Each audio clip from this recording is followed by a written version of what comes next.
Auburn.com. Sign up today. Stop by the New York Butcher Shop and pick up the finest in certified Angus prime beef steaks and burgers, premium pork chops, ribs, and all-natural chicken cut to order just for you. Their chef-prepared entrees and side dishes are the perfect dinner-to-go choice for your family and are ready to heat at home.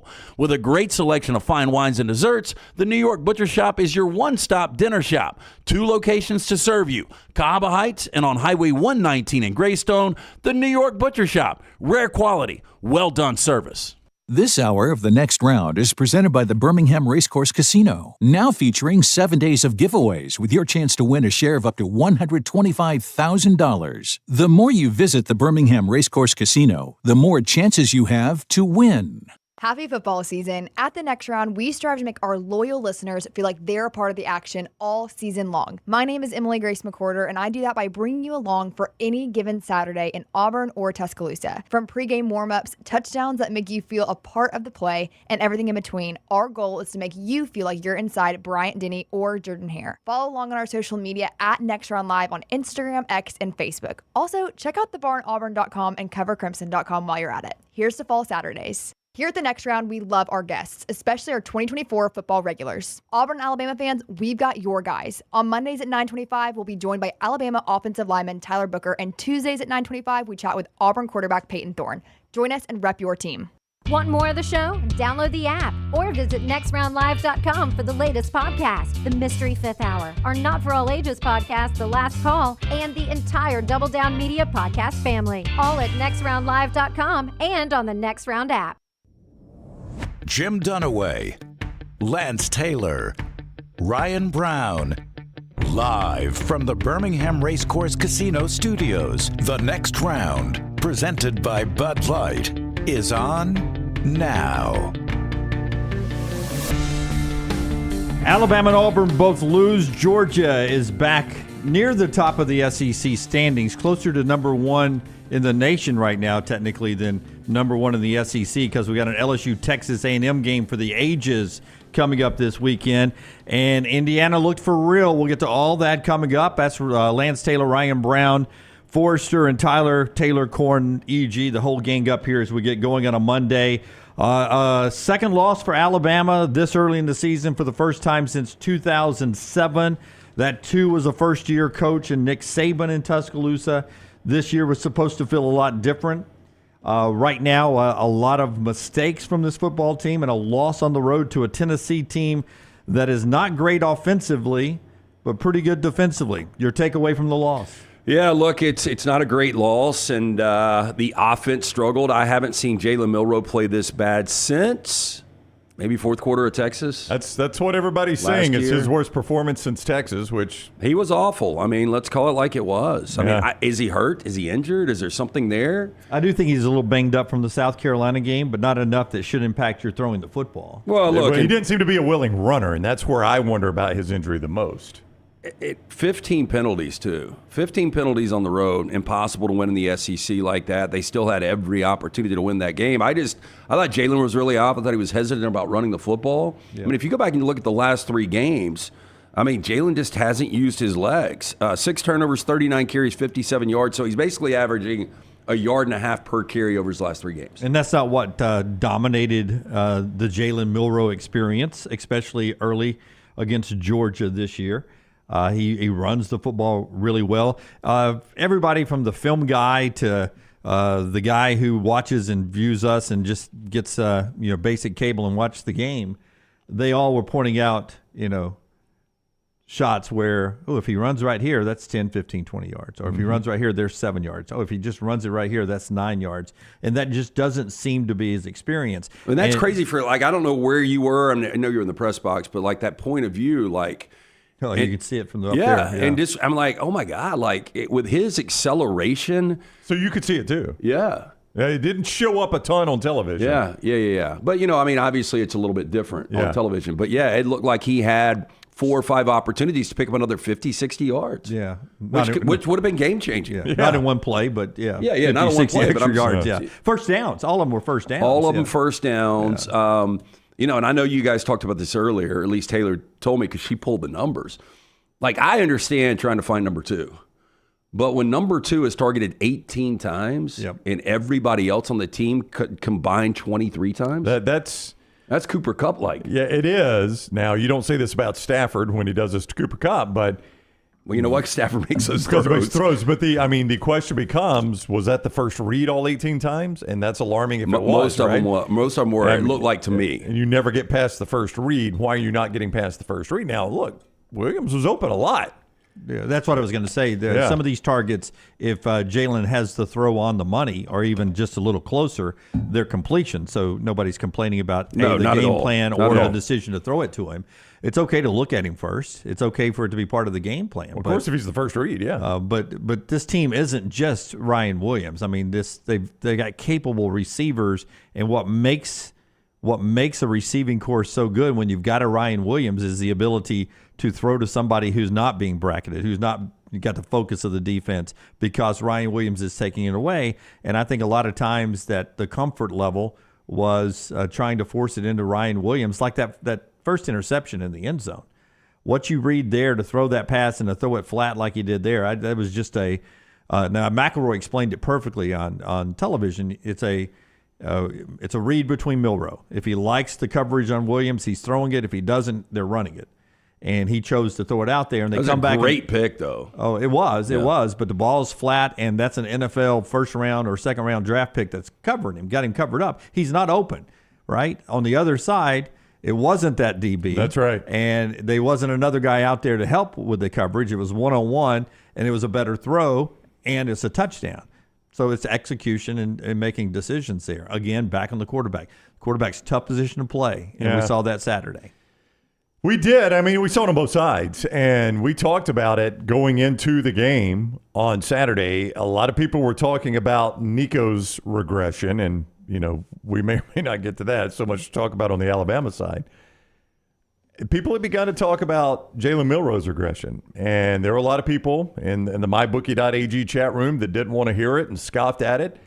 You watch the guy. He's not playing the same quarterback that he played in the first half of the Georgia game against Wisconsin. He's just not playing the same quarterback. I don't know what it is. Lost millions and millions and millions of dollars over the last 3 weeks. Yeah, I told Maggie I wasn't counting before that, just with the stage they were on this past weekend. It was about a $25 to $55 million game for Jalen Milroe. And look, I heard Jalen really upset after the game, which is understandable because now you've absorbed a second loss. He meant to the fact that you haven't seen this since 2007. They're number 15 in the polls. They haven't been that low since 2010. I heard Bama fans openly saying this guy is just he's overwhelmed. The job is too big. Yeah. A lot of people calling for Ty Simpson right now. Yeah, look, I am still a Kalen DeBoer guy. Maybe it ultimately won't be the right fit. I don't know. I still think the guy knows how to coach. Didn't look like it on Saturday, though. That was a complete mess. And I didn't think Tennessee looked good, No, though. poorly coached team Saturday. Okay, poorly coached team. let's jump into that. Okay. Woodhouse Day Spa. Woodhouse Day Spa brings us part of the show right here. Tell us about Woodhouse. Yeah, look, holidays are coming up. I cannot believe how many Christmas commercials I saw watching the NFL yesterday. They're all over the place. But now is the time. Don't even procrastinate. Just get online right now, wherever you are, homework, birmingham.woodhousespas.com. You can order that special person gift online, gift cards, great solution. Let her choose from a menu of over 70 options, including massages, body treatment, skincare, waxing, nail services. Woodhouse Day Spa, voted America's best day spa since 2009. Stop in, see Stewart and that great staff. Located at the Summit Shopping Centers or again online, birmingham.woodhousespas.com. And our friends at Johnston RV Center with something to put under the tree. How about an RV? It's going to need to be a big tree, but you could do that. Johnston RV would love it. They'll figure it out for you. I-65, exit 304 in Coleman. 334 in Decatur is where you find them. RV Warranty Forever is going to make sure you're covered lifetime on anything new or qualifying used, like these travel trailers as low as $145 a month. Fifth wheels, savings over $45,000. You could go see America right now in an RV from Johnston RV Center. I-65, exit 304 in Coleman, exit 334 in Decatur, johnstonrvcenter.com. Okay, now it's easy to say you want the backup quarterback. Mm-hmm. Thought it was a huge mistake by Sark. We'll talk about that, to put Arch in at that time. But they did it. So we'll get to that. There's a reason why Jalen Milroe is the quarterback and Ty Simpson's not. There's a reason why Ty Simpson wasn't the first guy in at USF last year. Yeah. Right, and it was Tyler Buckner. So Ty Simpson's QB2, and you hear great things about him. But we'll break down to get to coaching in a second. But are you guys in the boat? Like no. It should be Ty Simpson. No, I do want to know if Jalen's hurt. Like it would make more sense if they're like he's got a strained oblique or he's got a rotator cuff. Something wrong with the knee. I mean something to tell us why he really has struggled the most he has struggled this season this past Saturday. But yes, I think you've got to go with a guy that looked like the number 1 overall pick after Georgia, looked like maybe the Heisman Trophy. He was definitely the favorite after that game. Yeah. I don't think we have the bite, Forrester, but I remember hearing it, and I'm not calling for the bite here. I'm just saying I remember hearing in the post game where Kalen DeBoer is saying, don't give up on these players. There are people that are going through things that you don't know what they're going through to get out there and play. I think he was talking about Jalen Milroe. Potentially. So I think Jalen Milroe does have something he's playing through, trying to help out his teammates and his team. But I don't understand with the transparency now, or the so-called transparency with the injury reports, why you can't just say, hey, look, he's probable every week, but he's got sore ribs. That guy's playing through it. I mean, he's going through it. If I tell everybody he's got sore ribs, I know they're going to be shooting and you're the for it. linebacker or you're a good DB from Vestavia like Will Brooks, you get a chance. You're going to hit him in the ribs? Well, yeah, hit him in the ribs that's why you. If it's an ankle, am I going to twist that ankle? Yeah, but I mean, you don't have to say it's his ribs. You just, I mean. Well, T said, yeah. I mean, he did say. I'm saying you don't have to say that. Well, they're not. They're not. They're not saying anything. But I mean. So what do you say? He's just injured. Well, yeah. Upper body. Yeah, he's just going through a lot. Now the coaching side, 15 penalties, and they are dumb penalties, and they're undisciplined. It's the most undisciplined team I'd ever seen. Really, since last year. I mean, this team, if you go back and look last 2, 3, 4 years of Nick Saban, this team was in the – go check penalties. They were I don't think they were in the top half of the penalties on the good side. They were in the top half of people committing penalties. This team has been undisciplined the last couple of years when it comes to penalties. They've made a lot of penalties. And you go back to last year, for all the people that complained about the snaps, the one thing you kept hearing was – Jalen's got a problem with cadence. He doesn't.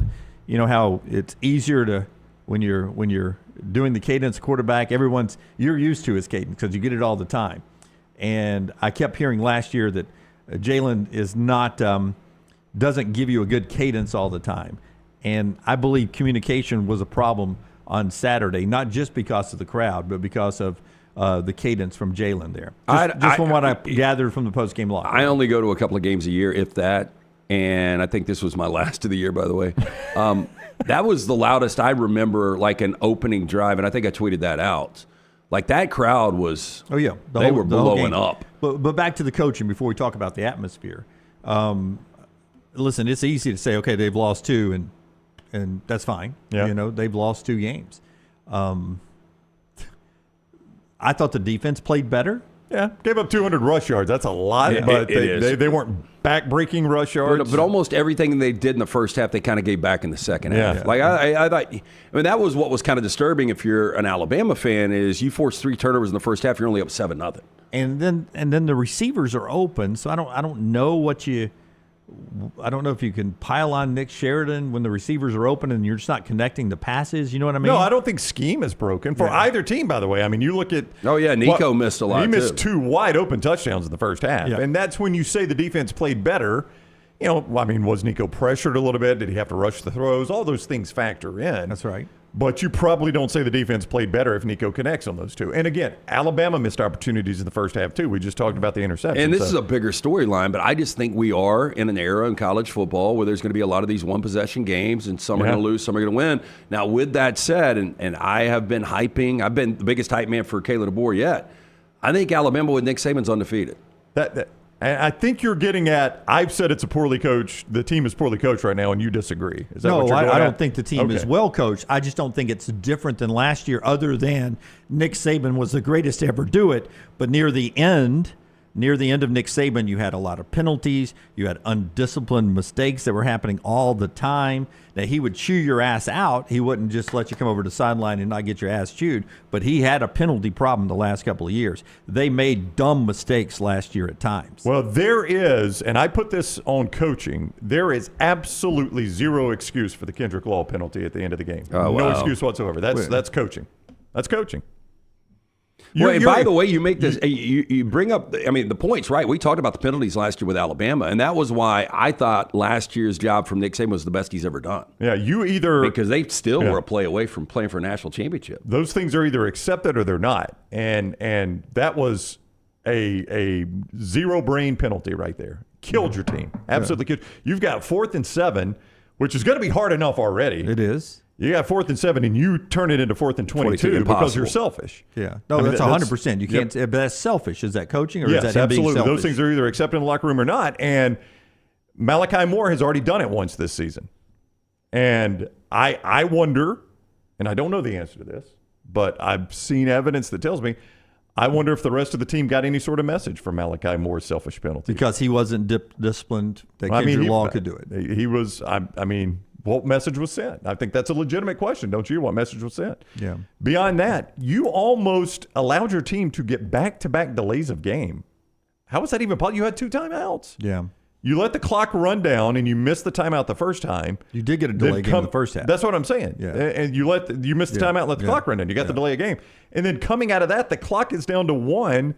There's a snap. There's confusion as to whether you even got it off or not. Milroe doesn't even know if the play's live. He ends up taking a loss. What are you doing on the sidelines? You got 2 timeouts. No, that's a great example. I said that in the press box. Yeah. Nick Saban always would walk down. He would call a timeout and then chew somebody's ass out because he doesn't want to burn that timeout there, but he never let him get a delay game. Yeah, I mean, you've got to help your quarterback out there. He is in a chaotic situation in Neyland Stadium. It's one of the most difficult places in America to play.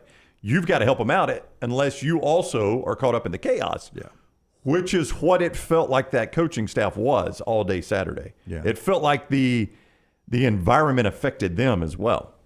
And not only affected the team, but affected the coaching staff. Yeah, I'd love to know what DeBoer. See, I haven't seen enough of him. I knew Saban never let his team get a 5-yard penalty. Some coaches would put more value in the first half early in the game on having those timeouts at the end. Some coaches do that, and they're like, I'd rather take 5 yards here in the first quarter or early in the second quarter than to burn that timeout. And Nick Saban was not that way. He would burn that timeout and chew everyone's ass for, why are we not running the play? Run the play, run the play. And these are small things, but why on 4th and 1 do you have 2 receivers that are acting like they're shooting a field goal from 3 when your quarterback's getting stuffed on 4th and 1? Yep. What is that? Yeah. What is that? That's the discipline of the football team. Right. Yeah. So, I mean, I'm with Lance. I think Kalen DeBoer is a good football coach, and he will be given time, as he should be, to build his version of Alabama football, and we'll see what it is. But this current Alabama football team is poorly coached. Yeah. And this guy has been spectacular everywhere he's been. And I maintain spectacular might be an overstatement for what he'll do at Alabama, but I think he'll be really good at Alabama. And right now, it's not a well-coached team. I don't disagree that the atmosphere affected some of the decisions, but I go back last year to Altson. I mean, Altson for that Washington-Oregon game was basically a playoff game when we were a 14 playoff last year. Was that in Austin? Or I thought that was in Seattle. Husky. I thought. Was it in Seattle? Yeah, Yeah, it was. I thought it was. Yeah. But he's had to go to Altson. Yeah. I guess that was a year before. When you were talking coaching, I thought we'd agreed that the team was undisciplined. I agree with you. They're undisciplined, and that starts from the head guy. But that's coaching. But I was talking more X's and O's. I thought the offensive game plan was fine. I mean, if you can't make a throw, it's not on the coach. Yeah, if you told me, the cheapy field goal at the end was circumstance for 24. If you told me you go into that game and I thought the game was going to be Tennessee 41, Alabama 27. If you'd have told me going in that you hold them to 21, 24, if you give them that cheap field goal at the end because of turnover and downs, I would have taken that all day long, 24. So that was what I was talking about, the X's and the O's of the defense and the offense, but the undisciplined part, 100%. Yeah. But some of that was leaking in the last 2 years under Nick Saban. These players that are there now started to get a little loose. Tyler Booker coming up in the second. It was getting a little loose discipline-wise over there anyway. I'll go one more. I didn't really understand going for it on 4th and 22. Like, I think at some that's point, just different coaching philosophies. I thought the same thing. There are a lot of defensive-minded coaches who would have said, well, let's punt there. We've got our 3 timeouts. We'll play a little bit of field position if we get it back. He's of the offensive mind. He goes, I'd rather take a chance at 4 and 22.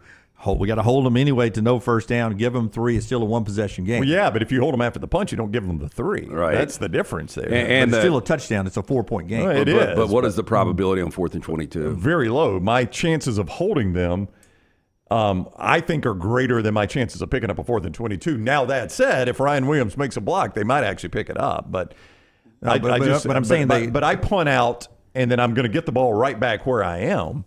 You are right back where you are. Yeah, but I mean, that's you're giving them in the shadow. Now they kick it off. Yeah. I didn't like going for it on 4th and 22. It's a 4-point game. I didn't have a problem with it then. If it was a 3-point, 2-point, 1-point game, then obviously I think I would have kicked it and tried to play a little field and he position. probably does in that situation. But in a 4-point game, I got to have a touchdown regardless. And if they get 1 first down, the game's over with. So I'm giving them a field goal. So now I'm going to drive down. I got to score a touchdown. That's the only reason. But I was thinking the same thing. Do you punt here? What do you do while we're sitting there waiting for the play to happen? But with it being a 4-point game, you got to score a touchdown anyway. That's why I didn't have a problem with that. And the defense held the field goal. Now you got to go make a play. And they had, a minute 38 to try to do something, and then you throw an interception, of course, to turn it over. No, it's an undisciplined football team, and there's something missing offensively. There's a little something missing defensively, though. I think they took a little bit of a step forward. Didn't understand the 18 targets there. But I am pretty convinced Tennessee's offense will make you look better now. Tennessee's offense is really lost. They are struggling because of the quarterback accuracy. Tennessee student body, unlike last time in 2022, very nice, waiting for the Alabama players to get off the field. A lot of the Tennessee players ran and jumped into the stands with the students. And they were not going to rush the field. All the guys in the front row were telling me, and then all of a sudden it started to leak out, and then they were like, okay, we're going to run out there.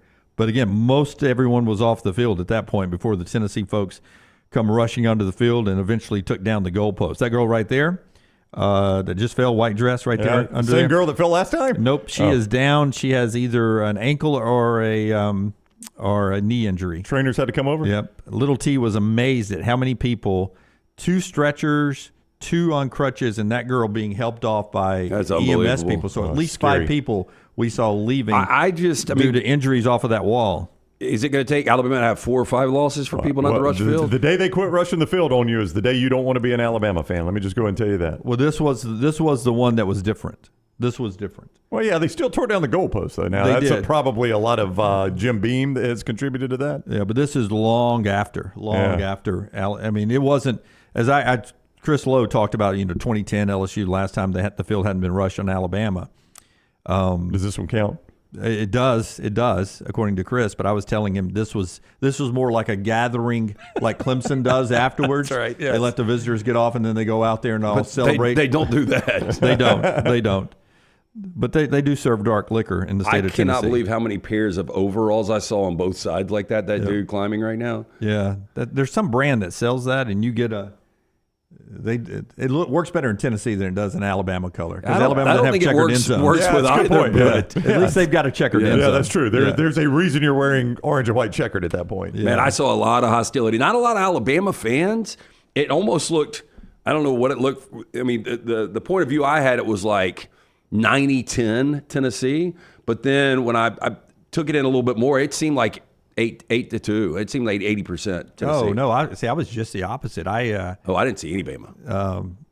But no, I was just saying it was 8-2. You thought it was 20% Alabama? Yeah, I thought it was 10% Alabama. Yeah, maybe a little bit less. This was and we talked about this too in the press box. I was looking at everybody and I was like, in the last few years, even in 2022, there were, even where the Tennessee fans are, there were pockets. You could tell, 6 Alabama fans bought tickets together. Yeah, outside of that student section or the fans, the Alabama section. Yeah, other than the Alabama section, it was almost all orange. And I think that tells you something there, because I don't know how you guys felt, but talking to different people last week, man, I'm not going to Knoxville. I don't want to see them get run off the field. Yeah, and there were, even in the Alabama sections, Tennessee had bought their way into there. It was sort of a little bit of a flip of where it had been.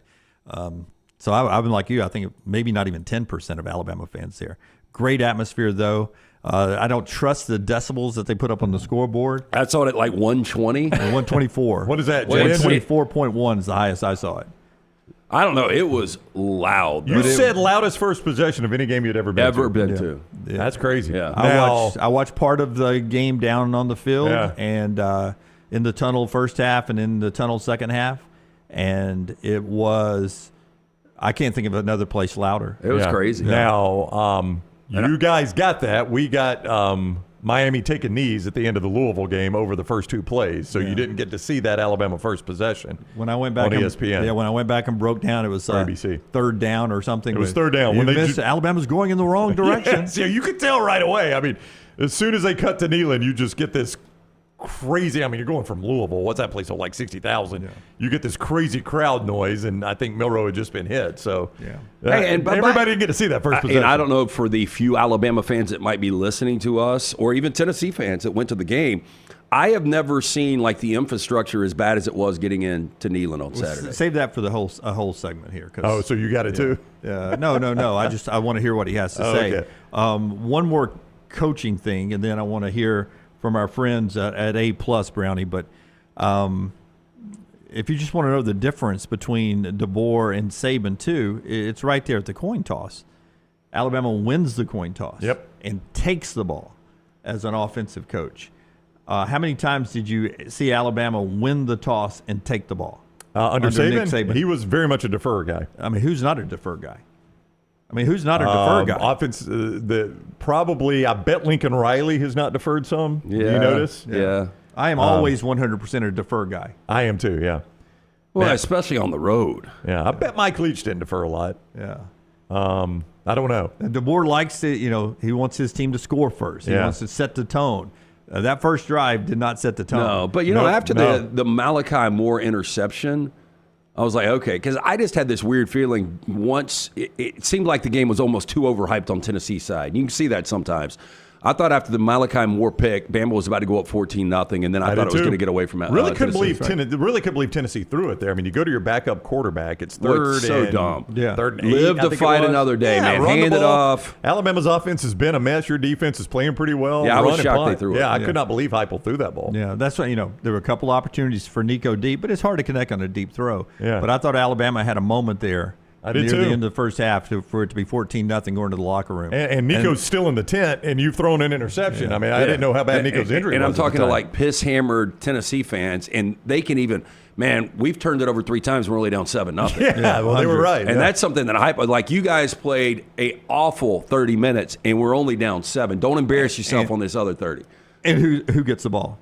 Tennessee out of the locker room because you didn't defer. Deferred, yeah, that's what I was thinking the whole time. Like, oh my God, if they sneak one in here, it's going to be. They get the ball too. They're going to try to double up in the middle 8.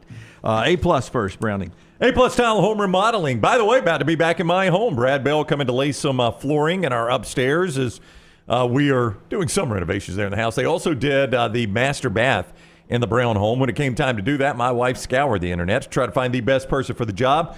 Talked to many contractors, people that had used certain contractors, read a ton of reviews, did her homework. She picked Brad Bell, A+ Tile Home Remodeling. Glad she did. He specializes in master bath, kitchen, and master bedroom closets. Financing options available if money might not be 100% right now. Talk to him about those financing options. He is doing so much work for our audience, and we appreciate you guys supporting our sponsors. And so many of you have said, thank you for tipping me off on Brad Bell. He's done work for us up here. He can do it for you. Master bath, kitchen, and master bedroom closets, what he specializes in. But he'll do anything. 205-422-1758 for Brad Bell. 205-422-1758. And, of course, our friends at the Pants Store back at home for Alabama this week. Another road game for Auburn at Kentucky. But back at home for the Tide and get ready to take on Missouri in what is now a playoff elimination game for Alabama. Can't lose another one to keep hope alive. Pan Store gets you ready for the game. Your game day headquarters with locations, the original one in Leeds, a couple in Birmingham, Huntsville, Tuscaloosa, and Auburn.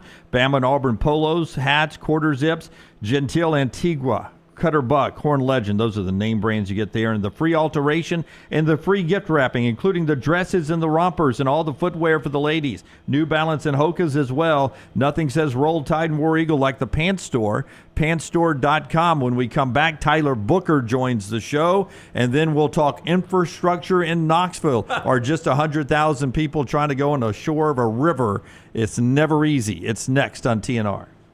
Take the next round anywhere you go with official Next Round gear. Buy yours today at nextround.store.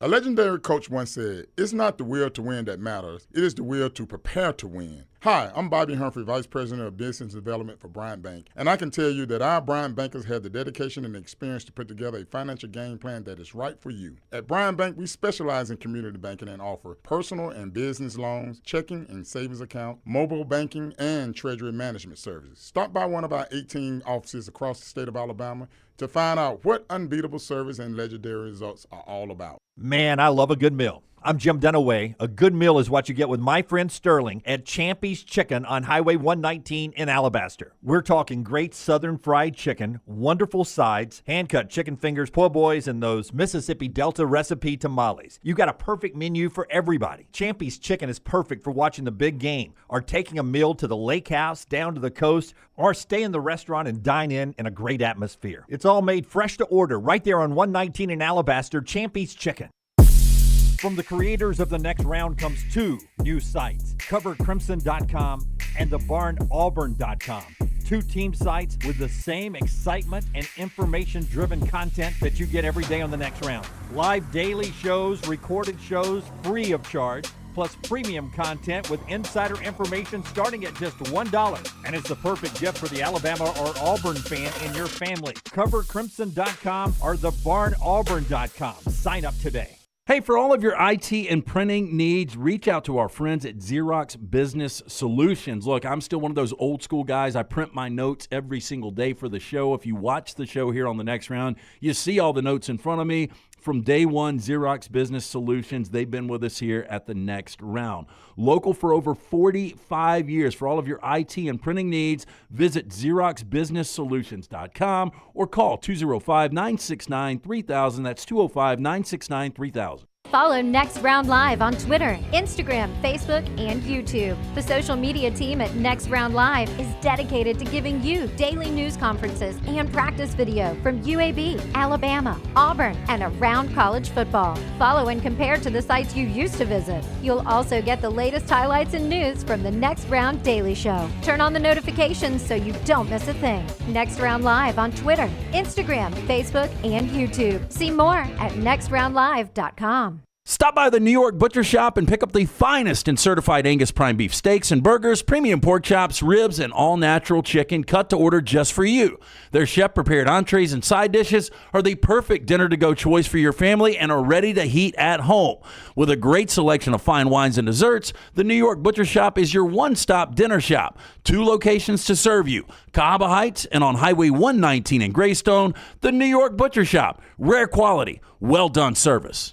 We talk about all the biggest games every Monday at 10:30 with Fox Sports analyst Joel Klatt. Presented by MyBookie.ag, promo code NEXTROUND. If it is meaningful at all in college football, we cover it Mondays with Joel Klatt, presented by MyBookie.ag on The Next Round. By now, you guys know how I feel about my fashion. However, did you know that I care about your fashion choices? Cargo shorts are out, flip-flops are only appropriate on the boat, and please throw away that stained t-shirt from college. You may be thinking, EG, that's all I own. What do I do? Here's what you do. Go to nextround.store and fill your cart with a wardrobe that is approved by me. Stock up on logo t-shirts, hoodies for football season, and hats for every day of the week. Trust me on this one and head over to nextround.store to get stocked up for this season. This hour of The Next Round is presented by the Birmingham Racecourse Casino, now featuring 7 days of giveaways with your chance to win a share of up to $125,000. The more you visit the Birmingham Racecourse Casino, the more chances you have to win.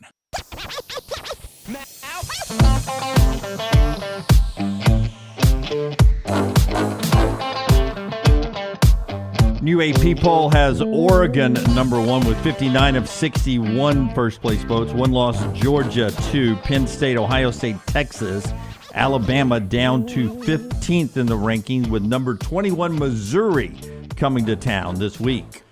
Tyler Booker joins us at this time every single Monday, the Alabama offensive lineman on the JohnstonRVCenter.com hotline. A reminder, you can get everything Alabama at covercrimson.com, covercrimson.com.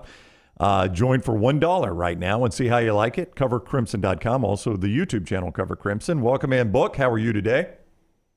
I'm well. How are you guys doing this morning? Doing fantastic. Thank you very much. I know fans are frustrated, but nobody's more frustrated than you. You put a lot into this. Your team puts a lot into this, and it's frustrating to lose conference games on the road or at home or anywhere. Can you just walk us through your mindset right now? I mean, how do you feel coming off a tough road loss at Tennessee?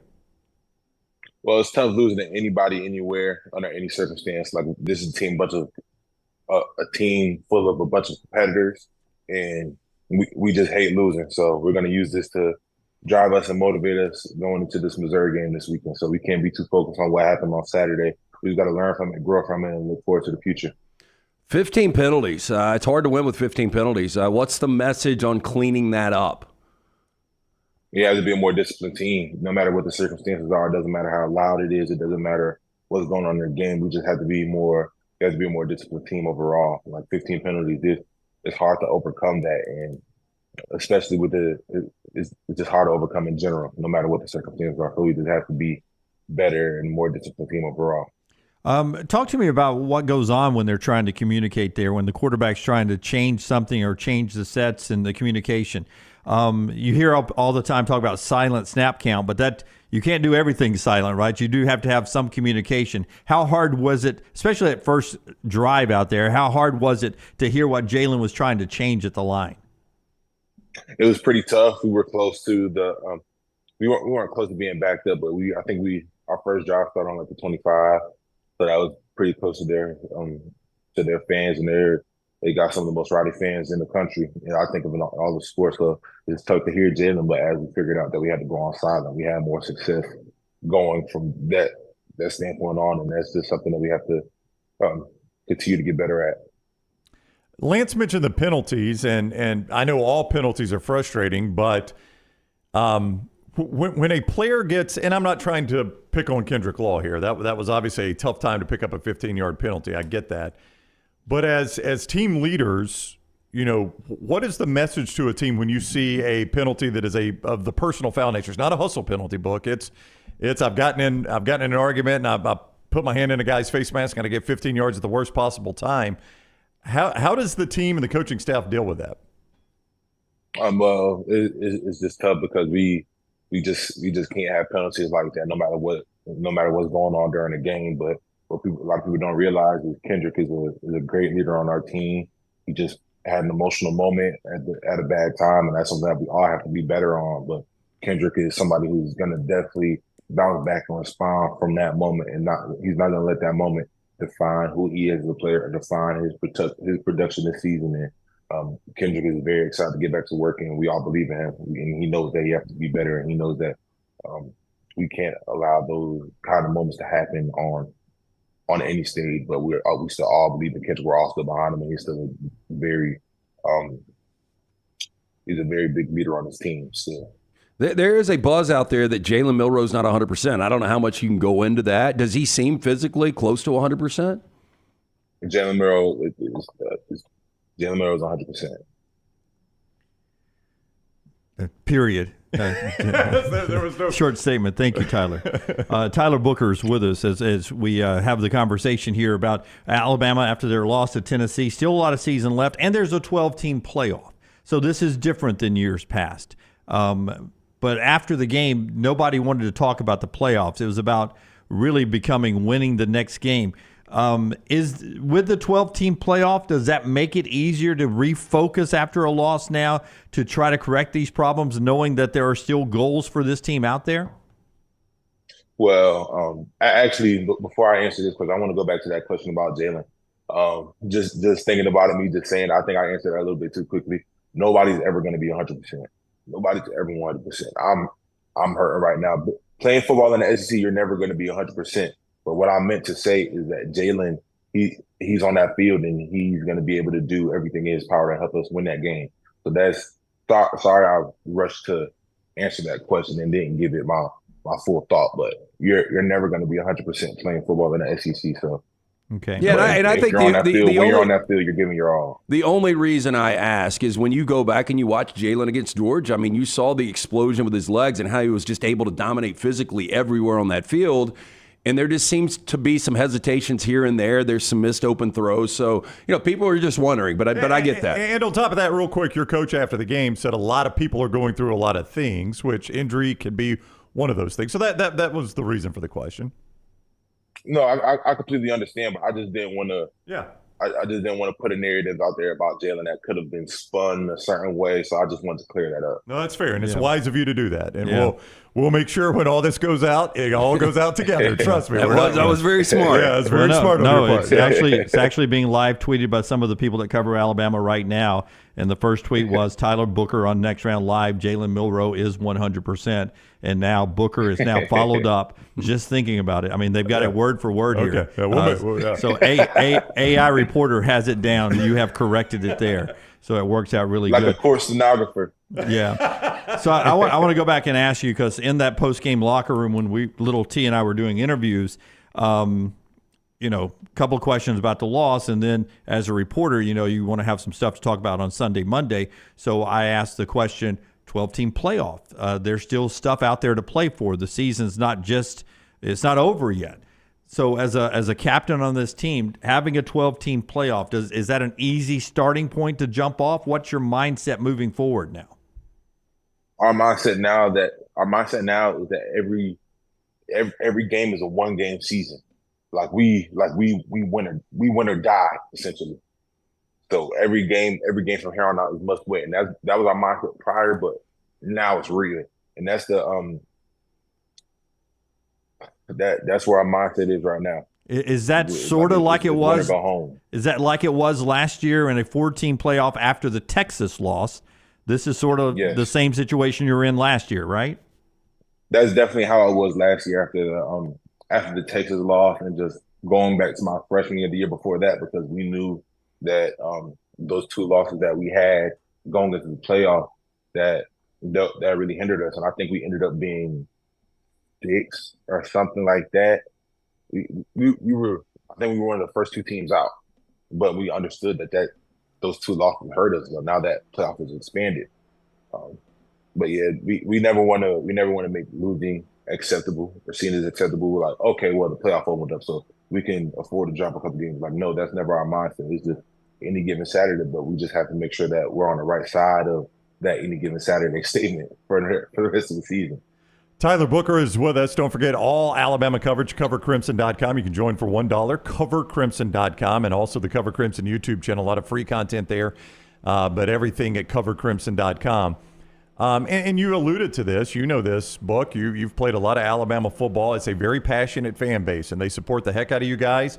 But Alabama, there are no acceptable losses. Nobody deals with a loss well. How do you deal, and this may not even be an issue, but young guys that are new to this, as a veteran, do you have to say something to them like, listen, there's going to be some outside noise. Just understand this is what you signed up for as an Alabama football player? Oh, yeah. So first, before they even look at the outside noise, I'll be like, hey, man, turn your phone off tonight. Don't even do it.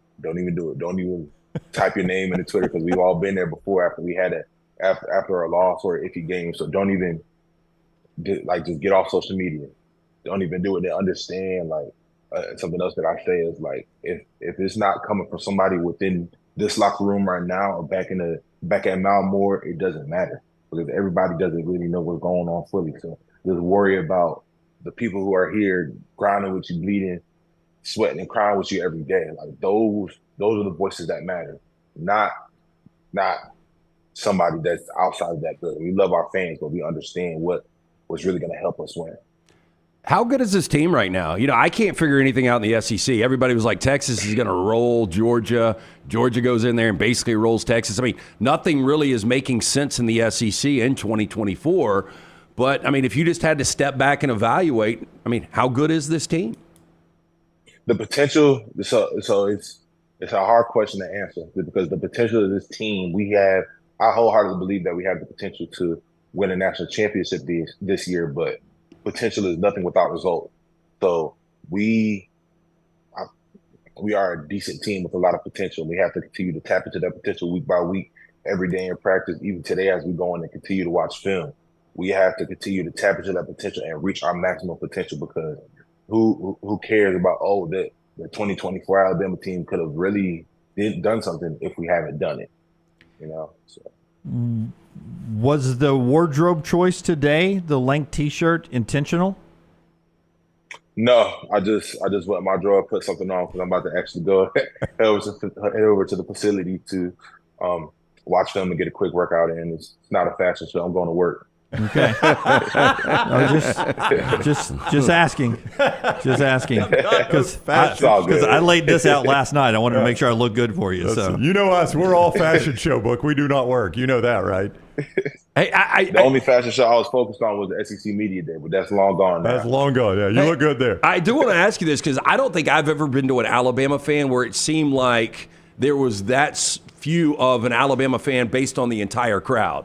Like at one point, I thought it was 90-10 Tennessee fans. Then after the game, I thought maybe 80-20. Dunaway brought me back and said it was more 90-10. I don't know if it's something that stood out to you, but looking around Neyland on Saturday, were you like, this is the least amount of fans I've ever seen, I've ever played in front of, Alabama-wise?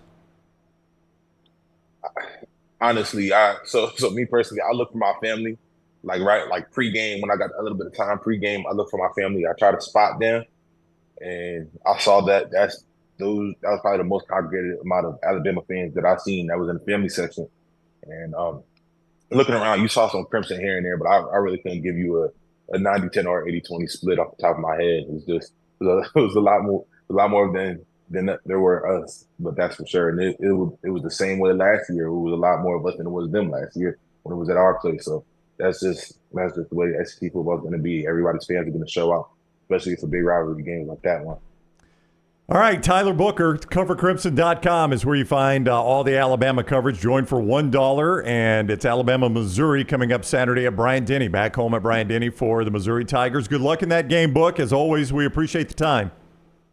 Thank you. Appreciate y'all. Y'all have a great week. All right, buddy. You too. Take care. Tyler Booker with us on the JohnstonRVCenter.com hotline. Reminder, covercrimson.com, covercrimson.com.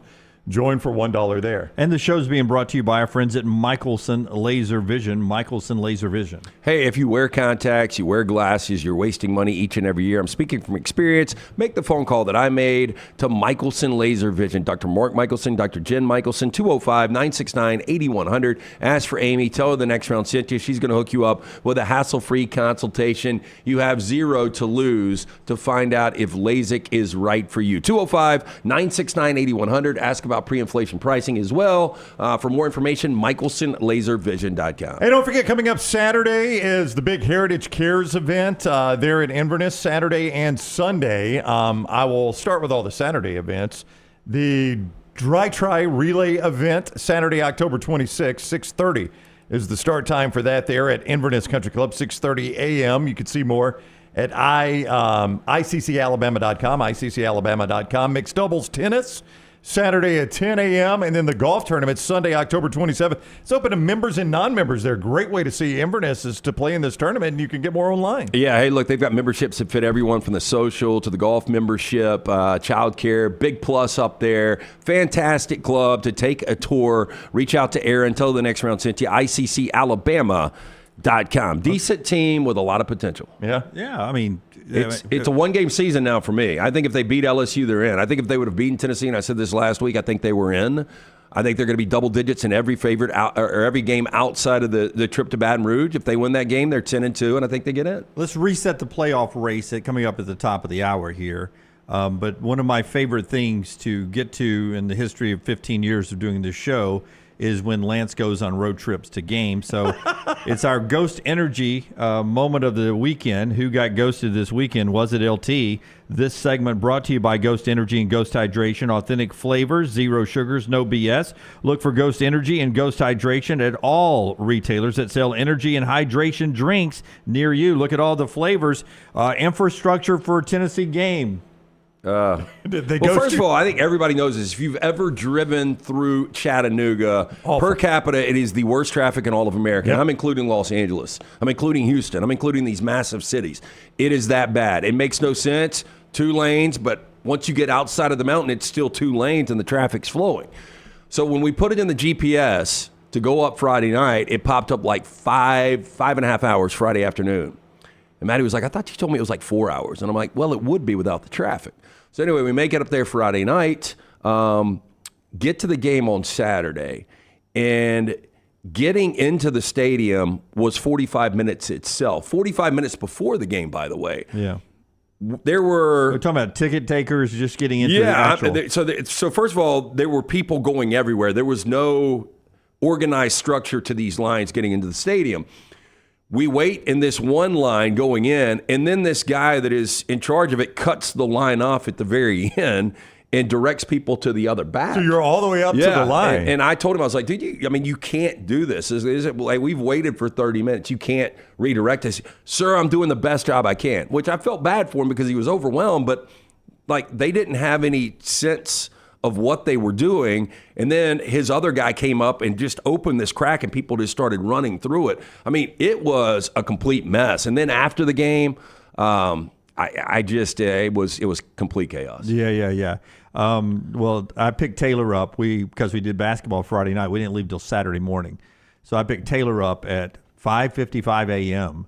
So that put us going through Chattanooga about 7:45, I guess, or a little before that. So easy through Chattanooga. And the drive up actually ended up not being that bad. I always say it's 4.5, but it ended up being about 3:45. So on the way home yesterday, we left at 9:55 from the cabin. Yeah. So, check out 10 o'clock. Right. So I get to and I started sweating because it was like arrival time 2:54. Yeah, Rams kicking at 3:05. Yes, this is going to be the factor here. And so we start creeping out of Gatlinburg. It is bumper to bumper all the way to Chattanooga, and the time still keeps flipping up. Oh. So I finally get to like 4:04 before we get to Chattanooga. It takes us legitimately 5.5 hours to get to Chattanooga or through Chattanooga from Gatlinburg. Right. And so at that point, I was like, I think we might need to hit walk-ons. This is what I did 2 years ago. Same to situation. say, this is back-to-back trips. And she needed to drive to Nashville when we got back. So I didn't want to do that. So I was like, okay, here's what we can do. We'll switch seats. I'll go passenger, your laptop, put on Sunday Ticket, and just watch. And that worked?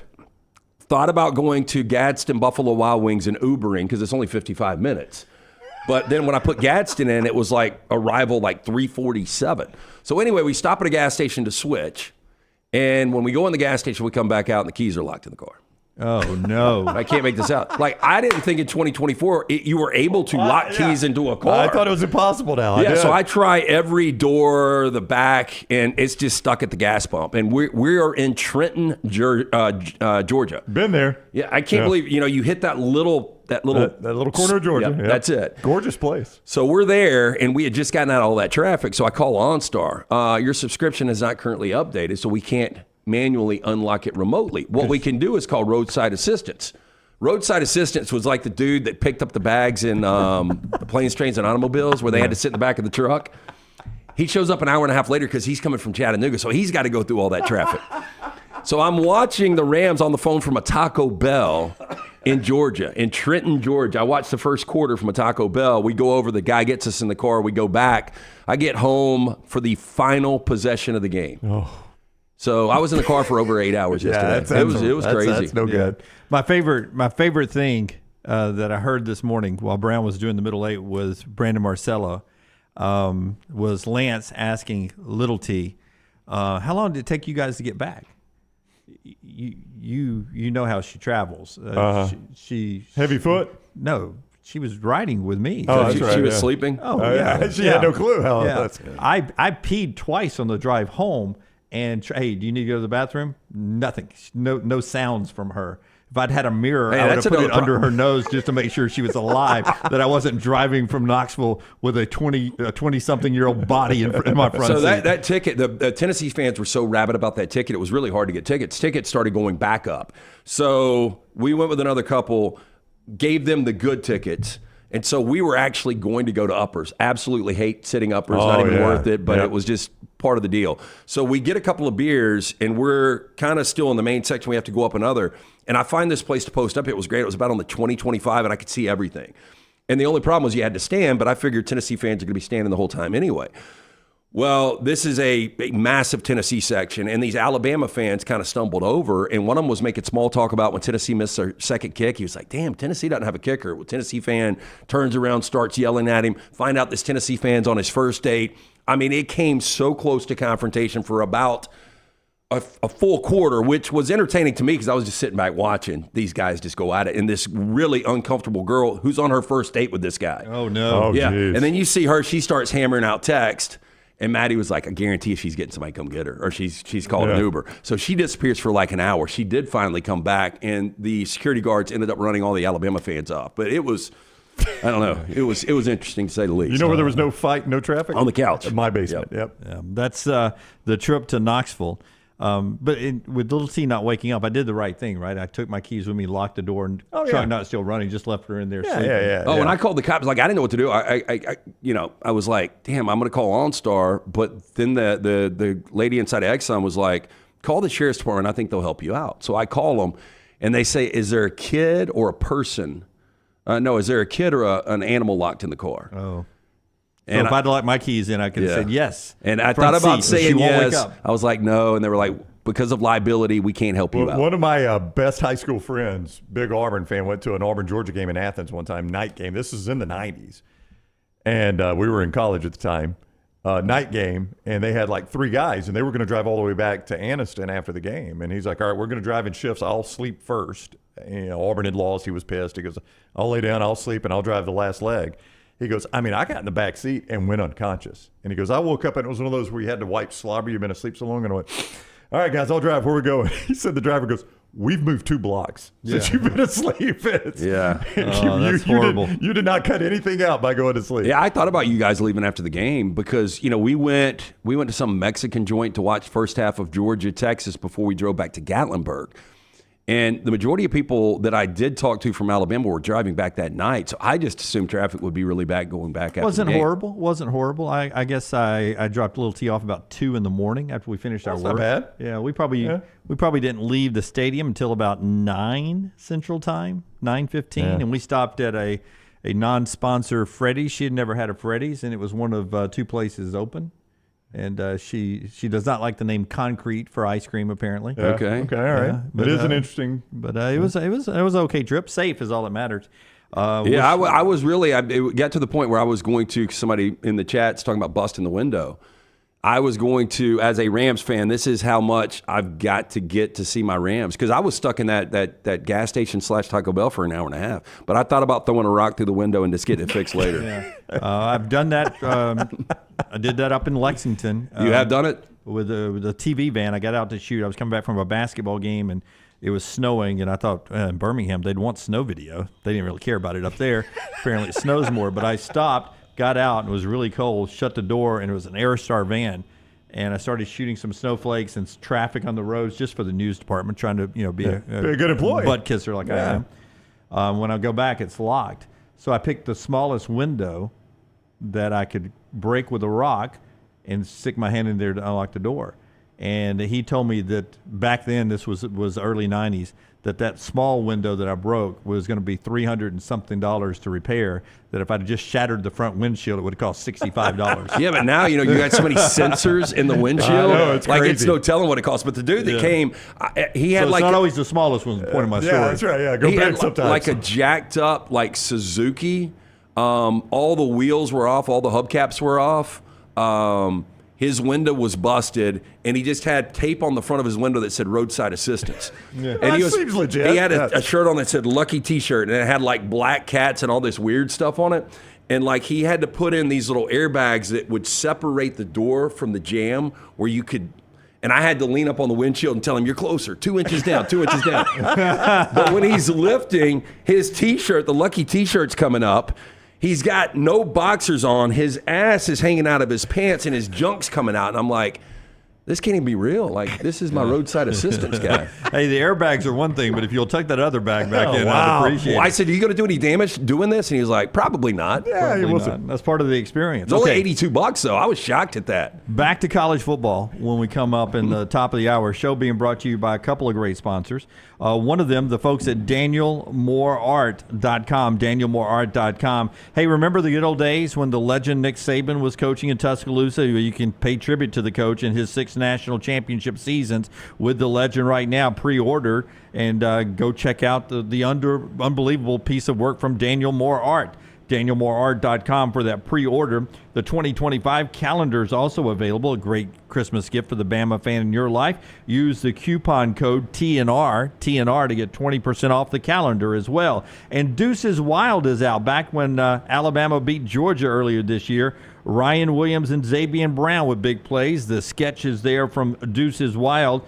You can get the preliminary pre-order there for that as well. Same place, DanielMooreArt.com, DanielMooreArt.com for that. Also by our friend Dr. B. He's got LT's hair looking good. Yeah, Dr. B is the man. If you're starting to thin out, be a little preemptive. Look, some guys start to thin out in their late 20s. Some, it doesn't take until their mid-40s, late 40s. Whenever that time comes, make the phone call that me and Brown have both made, 205-319-0316. For more than 20 years, women and men have turned to Dr. Beckenstein for a range of cosmetic and reconstructive procedures. He will use that experience, his advanced training and genetic testing to help his patients fully understand the procedures they are considering. Call Dr. B today, 205-319-0316 or t3hair.net. Call the next round now at 205-734-0923. Hey, you. Feel that? That's fall in the air. And New Balance Birmingham got your fresh fall pair to kick it during game time and sport from the sideline. Come together at New Balance Birmingham on Highway 280 right next to Chick-fil-A. New Balance Birmingham, we got now.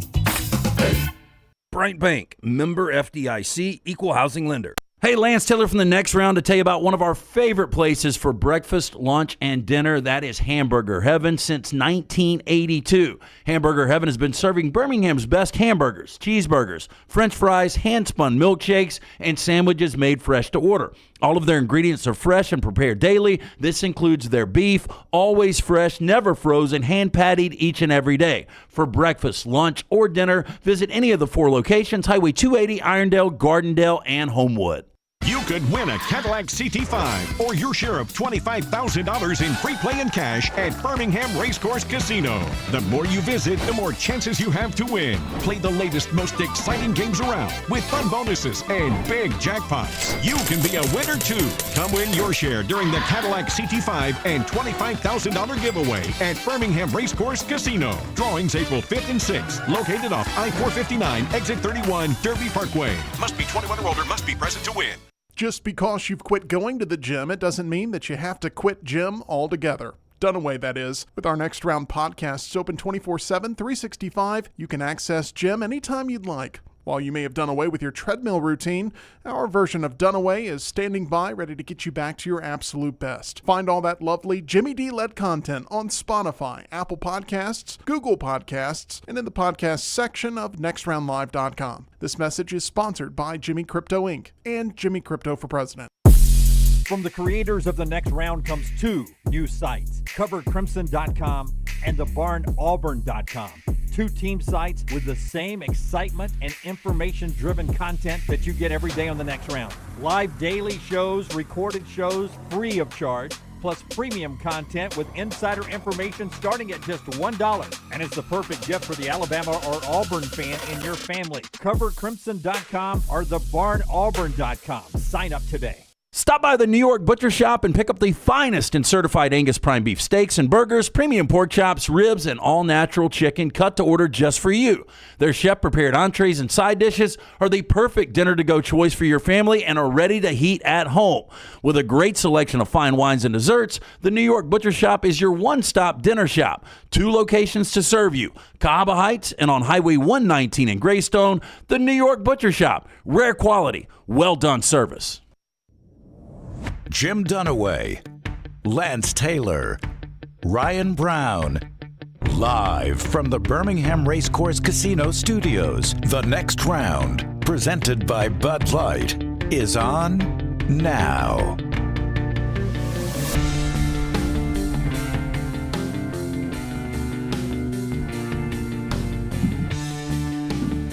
And we are back getting to Joel Klatt here in just a second.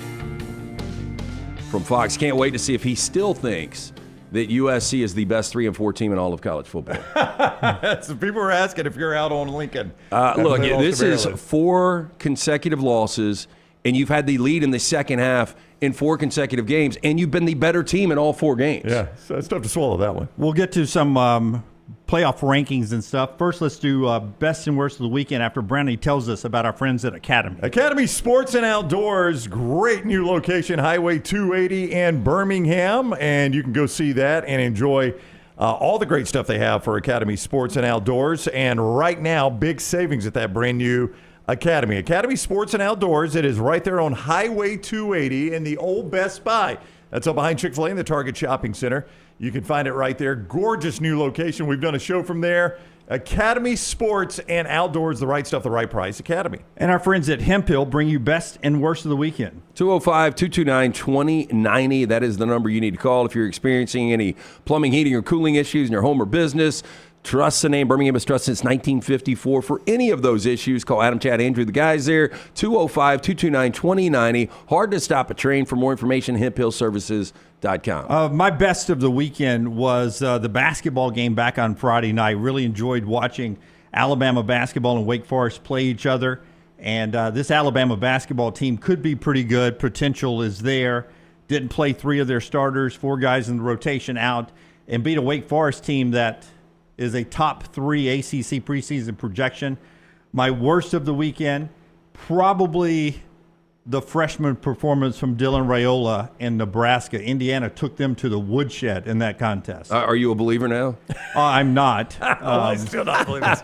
I love you're going to hang on it just because I like Indiana. You're going to be so against this team. I am. Well, find a loss. Because even when backup quarterback comes in, the dude's 7 of 8 and look great. That offense is clicking. They'll have to do it this week without Rourke. He's out. I know. Yeah, against Washington at home, and they're still a 7-point favorite. I am believing in this Indiana team. I think they're 1 loss. They're going to get into the college football playoff this year. Okay, wow. Yeah. We'll talk playoffs right now, in fact, and more of your best and worst of the weekend. Forrester has 3 different guys' rankings. You want to go Klatt, then Wasserman, and then Staples. Okay, Klatt only gives us, he doesn't do playoffs, right? He just does his top 10. So this is Joel Klatt. He'll be with us at 10:30, his top 10. Oregon, Georgia, Ohio State, just like the AP poll. Oh, no, he's got Ohio State 3, Penn State 4. AP's got Oregon, Georgia, Penn State, Ohio State. Both have Texas at 5. He's got LSU 6, Clemson 7, Tennessee 8, Indiana 9, and Miami 10. Miami, Iowa State, and BYU all surviving wild games this weekend. Miami lives on the edge. I mean, it is every single week with them. They got in a shootout with Louisville. As I mentioned, it went so long it delayed the start of Alabama-Tennessee, and then you even missed the start of Alabama-Tennessee after delaying it by 20 minutes. It's every week with them, man. That team lives on the edge. Now, they get Florida State this week. You shouldn't be on the edge of Florida State. They're awful. That was one of the things on the way up in the car. I'm listening to Florida State Duke on the radio, and I think I talked about you on this on pregame on Saturday morning. 3 of 4 plays, turnovers from Florida State quarterbacks. Their quarterback position has gone so bad, and that's why Miami is undefeated right now. Their defense isn't playing good. They are not. But Damian Martinez, he has kind of a breakout game, and Cam Ward did Cam Ward things, and the offense ended up pulling away, and they get the win there. I thought for sure BYU and Iowa State were losing watching those games. Yeah, I did too. Now to the college football playoff bracket for the first time. Alabama is not going to show up in the bracket, either one. And we'll go Andy Staples is the first one we have up here. Here's Andy's. Alabama is first 4 out. Texas A&M, LSU, Iowa State, Alabama down at the bottom there. So he's got Georgia 1, Oregon 2, Clemson and BYU automatic qualifiers at 3 and 4. Best team, not as conference champion, Texas 5, taking on Boise. 6-11, Ohio State, Notre Dame. 7-10 is Penn State and Tennessee. And 8-9 is Miami and Indiana. in there as an at-large team, Indiana. So before we get off of Andy and go to the next one, your thoughts on that bracket there. With Indiana making it as a non-Big Ten champion, that would be Indiana, Penn State, Oregon, Ohio State, 4 Big Ten teams. I know the schedule might not be great for Indiana, but let me ask you guys this. Will 10-2 get them in? I don't know, Lance, because one of the two is going to be Ohio State, so you'd have to determine how bad that is, and then of the 10, who are their good wins? That's the quality of wins coming in. I agree with you. If they lose to Ohio State and win the rest of them, they got to be in. Oh, they've got to be in. Yeah. Here's the only thing I would say. Not great opponents, but they have crushed everybody. They have. Like, it's not even close. Yeah. Like, they are blowing the doors. And Kirk Cignetti said it after, hey, man, I'm keeping these guys super focused. Coaching staff and players, and he's done a great job. I think Kirk Cignetti's going to get paid in the offseason if he doesn't want to stay at Indiana. Yeah. But I do think that they go 11-1 or 10-2, and I think 10-2, based on how they've beaten their opponents, gets them in. Well, I much like I say about the SEC, I think there's going to always be a certain number of Big Ten teams in there. And, I think that number will be at a minimum always 3 and probably a maximum always 5. And I think more often than not, it'll be 4. So if you go 4 Big Ten teams, Oregon, Ohio State, Penn State, who's the 4th one? It's Indiana.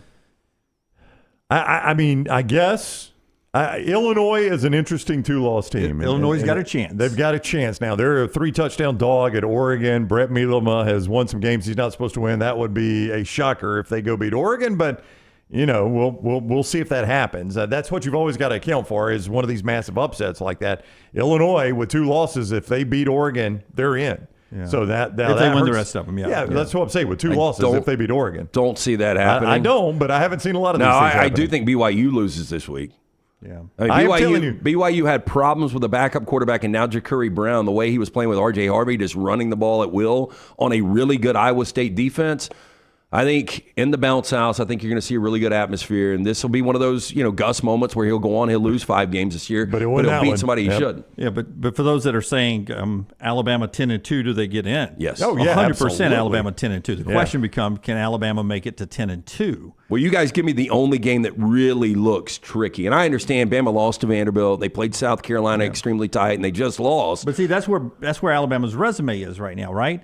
They have a win over Georgia. That's going to be a good one. And that's a good one, right? And maybe number 1 by the time all this is done. And they've lost on the road at TCU and on the road at 25 Vandy. And I know it sounds silly, but, let's say Vandy loses to Texas. If Vandy just finishes, 8-4, then if they lose 2 more times, that's not a bad loss. 7-5's But I think at this point, Tennessee's probably a playoff team by the end of all this. So you've lost to a playoff team, you've beaten a playoff team. And then their other win would be LSU, which all of a sudden, this A&M LSU game Saturday is so massive for LSU. If they lose that game, Alabama and LSU play in what is absolutely an elimination game. Yeah. There's no argument otherwise. It's an elimination game. Now, if LSU wins that game, that only helps Alabama's case. Yeah, if they can beat LSU. I stick by 2 to 3 is the cutoff line, unless the 3-loss team has an unbelievable resume. And we continue to have chaos. And we are having a lot of chaos. We are. And not just because Alabama's lost 2 games. Ari Wasserman also has a bracket out that's different from Andy Staples a little bit. First 4 out, he also has Alabama there. He's got Pitt there, too. Iowa State, LSU, Alabama, Pitt. He's not believing in Texas A&M. They're down on the next 4 out line. The playoffs for him, very small at the bottom. Oregon, Georgia, Clemson, and BYU. He's got Tennessee in the 8-9 matchup there with Notre Dame. He's got Miami and Penn State in the 7-10 matchup, Texas and Indiana in the 6-11, and then he has Ohio State and Boise State in the 5-12.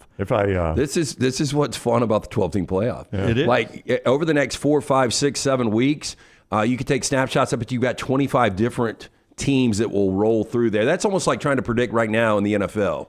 Like, give me your 7-7 from both sides, and it might be easier to do it would be easier to do in the NFL. And if you download our worksheet each week, I sent it out again last night. I'll pass it out a couple more times from our social media. The number of non-SEC games that I would highlight has gone way up this year, because used to it was down to like 1, 2, 3 teams that are making a run. But playoff implications this week: Boise State, UNLV, Nebraska, Ohio State, Notre Dame, Navy, Washington and Indiana, Illinois, Oregon, BYU, Central Florida, Florida State, Miami, SMU, Duke, Penn State, Wisconsin. Those are all non-SEC playoff implication games. This is awesome unless you're a fan of one of the power teams over the last decade. Say Alabama. Yeah, Alabama would be a great example of that because week in, week out, you really don't know what's going to happen. And I remember just a couple of years ago where we came on here midway through the season, okay, Georgia, Alabama, that game is going to be for who gets into a college football playoff. I mean, it was so predictable back in the day, and it's just not anymore. So do you guys think Alabama can win the rest of them? We'll talk about that after we hear from a couple of more of our sponsors here. That includes our friends at MyBookie. They'll bring us Joe Klatt in a moment. But, Brownie, give us an updated line as well.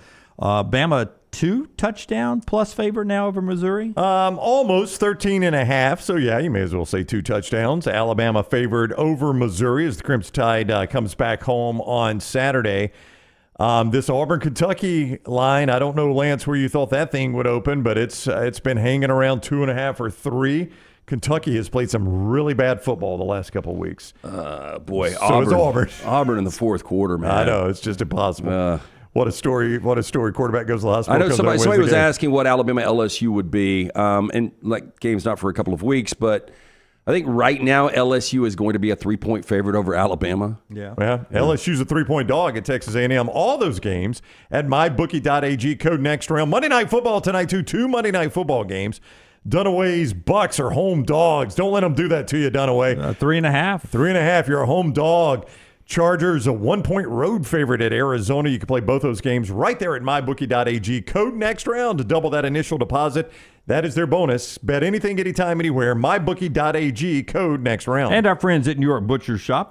You were out of town. Probably didn't get to visit New York Butcher this weekend. I did not, but I will be partaking again this week. Hey, look, if you're just looking for somewhere to go discuss how bad your team is today, go to the New York Butcher Shop. Get those huge deli sandwiches. Maybe on your way home, pick up a couple of steaks, some of those smash burgers, specialty items, deli sandwiches, smoked meats, prepared food, great selection of fine wines and desserts. New York Butcher Shop, one-stop dinner shop, rare quality, well-done service, 2 locations. Get in, see Jim and that fine folks. Okay, cut number 2, if you can, Tyler. Kalen DeBoer, post-game, very small post-game locker room connecting to the a post-game interview room connecting to the locker room where the players were very loud in there during the post-game, still trying to keep people focused and stuff. So the question for Kalen DeBoer was this.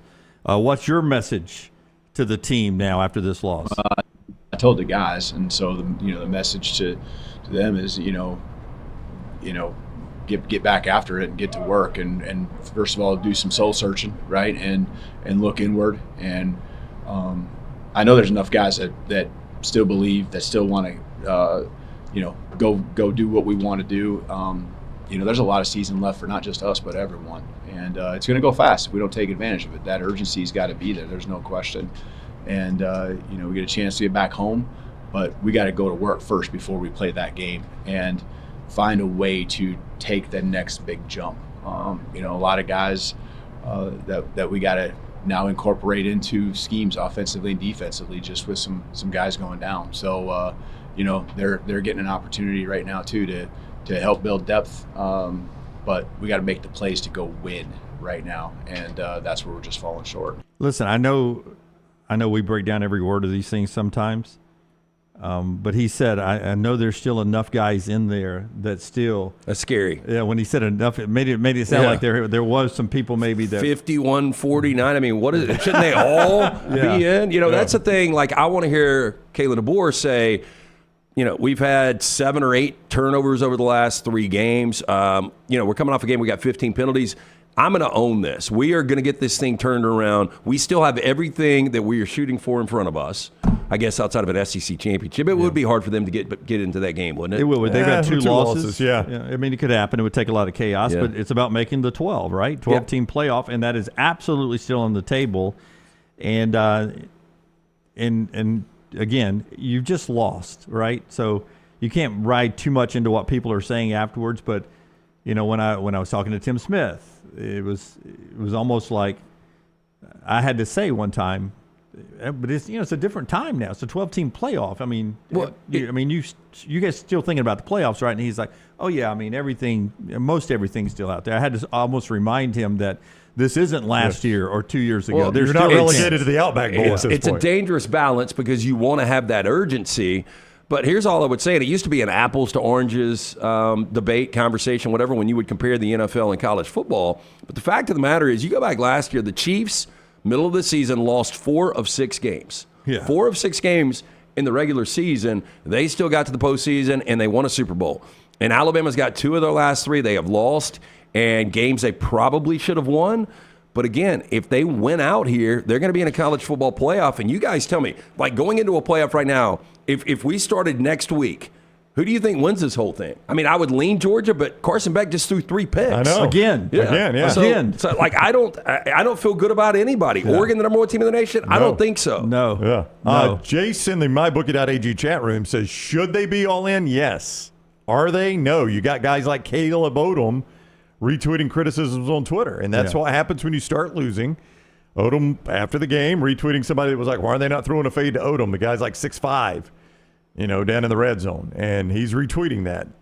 Was that malicious by Caleb Odom? Probably not. Maybe it was I've accidentally retweeted things myself. I don't want to take shots at the guy, but maybe it was his uncle. These could be. These things start to get magnified when you lose football games. May have been his agent. Could have been. Yeah, could be in charge of his social media. Yeah. All right, on the flip side, we haven't talked to anybody about Auburn's loss yet. They're now 2-5 on the season. Bowl eligibility is the first goal ahead of them. Worst team in the SEC. Worse than Mississippi State right Worse now. than State. But yeah, with Michael Van Buren, yeah. he's a good player, He man. is. He's improved State. And so confident as a freshman. So I do think he's going to keep them in games. Controlled the whole game, but still only scored 10 offensive points. One of them, they jumped on a muffed kick and into the end zone for a touchdown. 17-6 as you go to the fourth. And Brady Cook has gone to the hospital for x-rays. I assume the hospital is just not right outside of the stadium, but it's small town, though. It's a small town, but he's gone to the hospital. He has come back. He's done a workout. Amazing. Normally, you got a 3 or 4 hour wait in the hospital, right? He's got good insurance. I mean, he apparently called ahead and filled out his insurance forms. He goes in to the practice facility, indoor facility, and does a workout to prove to the coaches that he can do enough to get on the field, and then comes back onto the sidelines, goes in, leads them to 2 touchdowns, and the last one is 17 plays, 95 yards. Amazing. With the game on the line, you give up 17 plays and 95 yards. And one of them is the quarterback hobbling on a third down play. This is how bad Auburn's luck is right now, because if Brady Cook doesn't come back, Drew Pine doesn't win that game. Drew Pine was awful. Yeah. He couldn't complete passes. And I'll say, man, we wanted Hunter to get more touches. He got more touches, and I give Missouri's defense credit. But he got more touches, and I felt like it was better for a moment, him getting more touches. But this team seems to, quoting a friend of mine, find a way to lose right now. That is correct. Instead of finding a way to win. Here's Hugh Freeze afterwards. Obviously another disappointing day, and bitter to know we're not able to get across the finish line against another top 20 team. Give Missouri credit for not folding and continue to battle. Our kids fought hard. We're not making enough plays or making enough right calls at times to win these close games right now, obviously. And it's disappointing for the Auburn family, disappointing for our administration, for our team, for our kids, our coaches. It's just, it's a difficult year where it seems nothing is going quite your way when you need it to. Okay, Forrester, give me Auburn's schedule, because I got to ask this question. What if he goes 0-8 in the SEC? Possible. Yeah, I mean, this week is the big one. I mean, you got Kentucky and Vandy still on the schedule, Kentucky's right? just been awful, but Lance, do you have any confidence in Auburn? Oh, no. Especially on the road. You think about your wins are Alabama, A&M, and New Mexico. I know. Those are your 2 wins this year. And now you're on the road at Kentucky, home to Vandy. It's a difficult game. All of a sudden, Louisiana Monroe, I mean, you can't put it in the give me column. No. Our Bryant Vincent moment of the day. They did not play this weekend, bye week for Coach V. Then Texas A&M, who right now is a playoff team. Yep. And then Alabama, who knows what Alabama will be by the time, but you go to Tuscaloosa. Now, all the good news is the ending's at home after this crazy road trip in the middle of the season. But can you make a path to them only beating La Monroe and going over the SEC?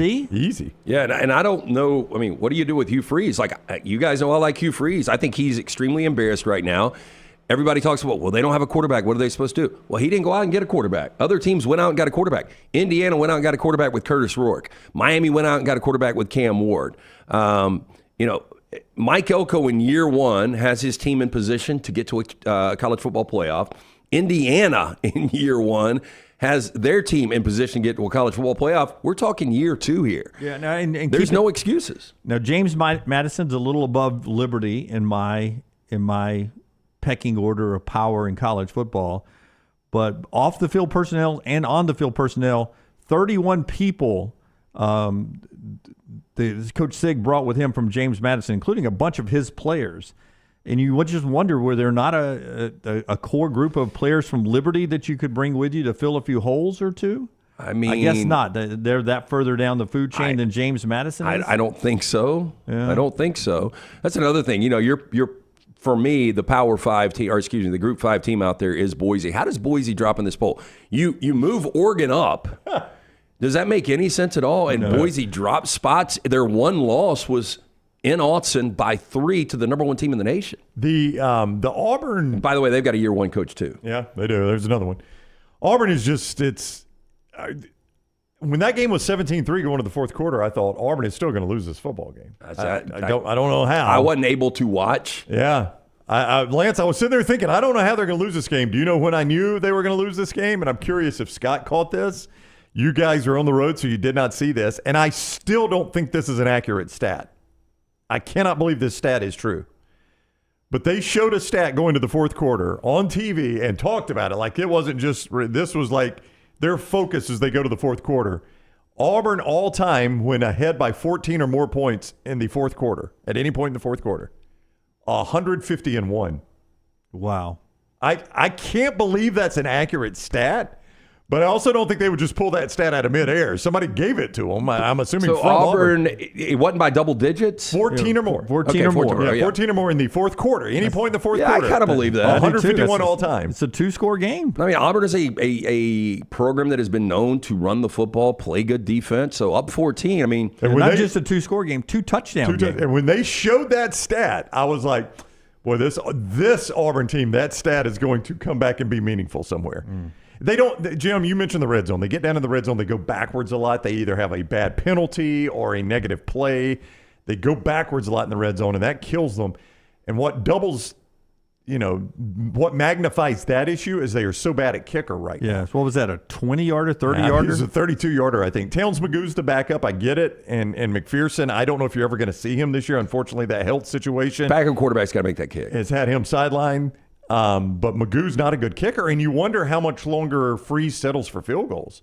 Even chippies, the kid's missing chippies. I just don't think you can settle for field goals anymore. Graham Nicholson, 2 of 4. How much money do you pay the Lou Groza guy? Well, he never kicks. I mean, Auburn is but when you kick, you need to make it. Auburn is settling for field goals, and they're missing them. And Freeze just can't keep taking that gamble much longer. After seeing Nicholson kick, I'll double back down that especially the with pressure's a little different, especially when Reichert hits another big one. I think he's 10 for 10 this year with the Vikings. He hit a big 57-yarder. Yeah, but I don't think Nicholson outside of 45. I think 45 is his range. Maybe 47 I would try. Yeah, and you guys remember there was a time when Nick Saban would have a 4th and 4, 4th and 5 in plus territory, and he would just go. I think you're going to start seeing that from DeBoer. Joe Klatt, next segment, real quickly. Kyle from Gulf Shores is with us on the phone line. Kyle, what'd you think of Bama, Tennessee? How y'all guys doing? Good, great, Kyle. What'd you think of Bama and Tennessee?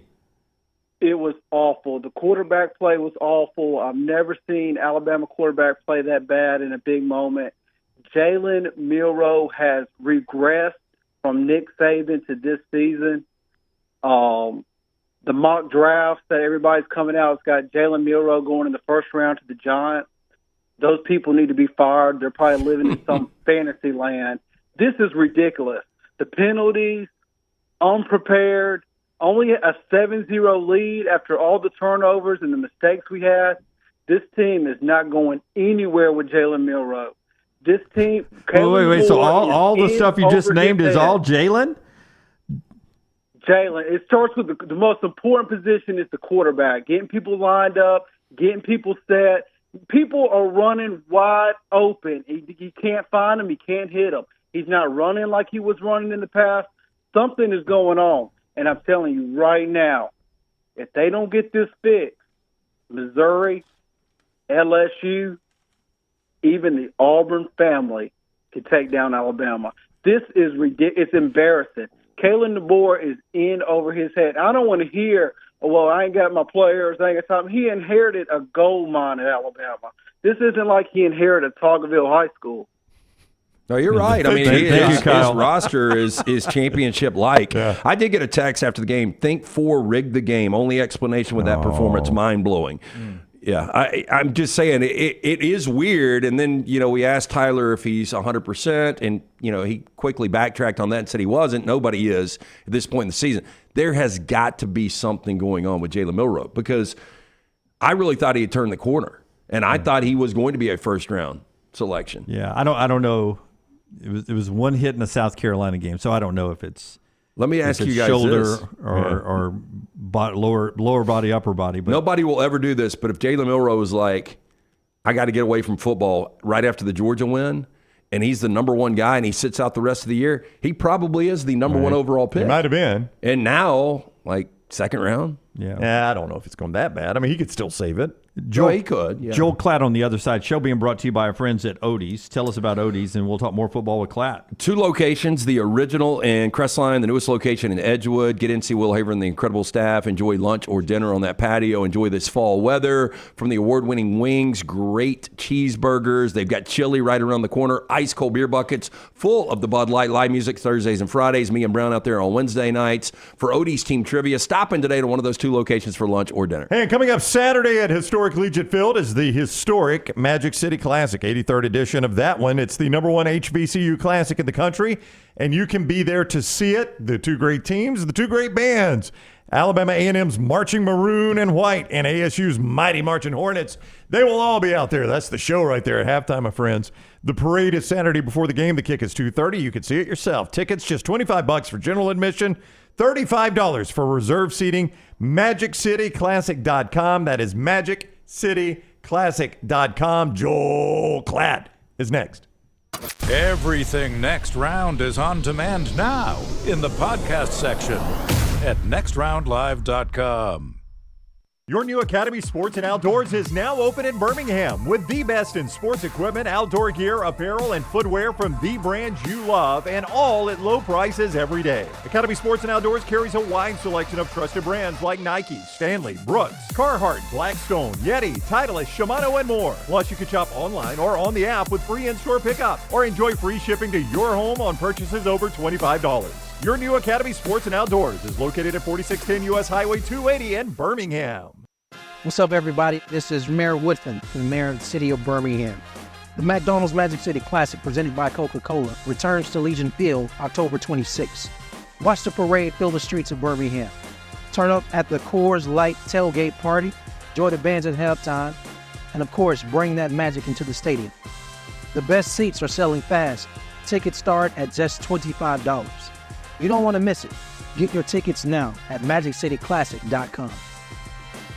Storm season is here. Make sure you have a plan of action in place right now. Greg from Pell City and Storm Restoration Roofing should be your first call when storms hit. Insurance companies love working with Storm Restoration Roofing because of Greg Nelson's name and reputation in the industry. When storms hit, call Greg Nelson. He's local, 205-542-3531. He's the home of the free no-cost roof inspection. Greg from Pell City on Facebook, 205-542-3531. It's Storm Restoration Roofing. Are you tired of buying your CPAP mask and supplies online only to be disappointed? It's time to visit CPAP Plus, your locally owned and operated CPAP shop that prides itself on personal service. Come see what you're buying at CPAP Plus with 3 convenient locations in Pelham, Highway 280, and now open in Trussville. Drop by for a free CPAP checkup and free filters, no appointment needed. Plus, sign up for their giveaway for a chance to win a free travel CPAP machine. Just Google CPAP Plus or visit any of those 3 locations.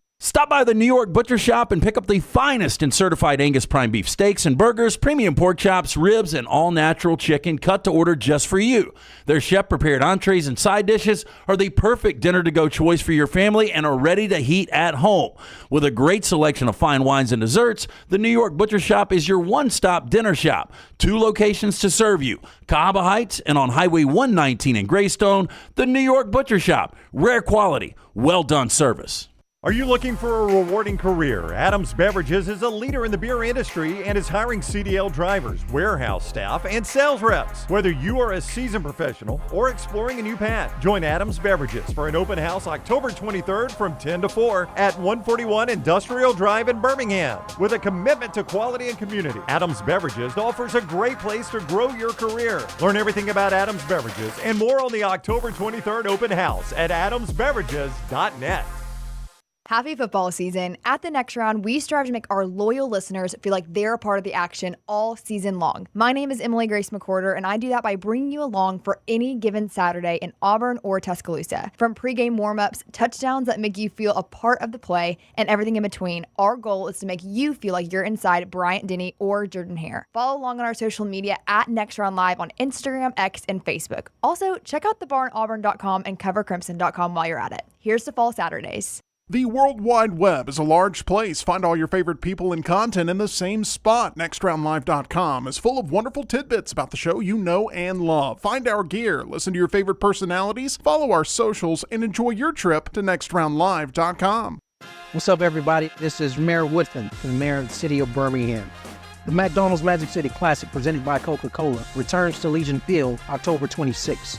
Watch the parade fill the streets of Birmingham.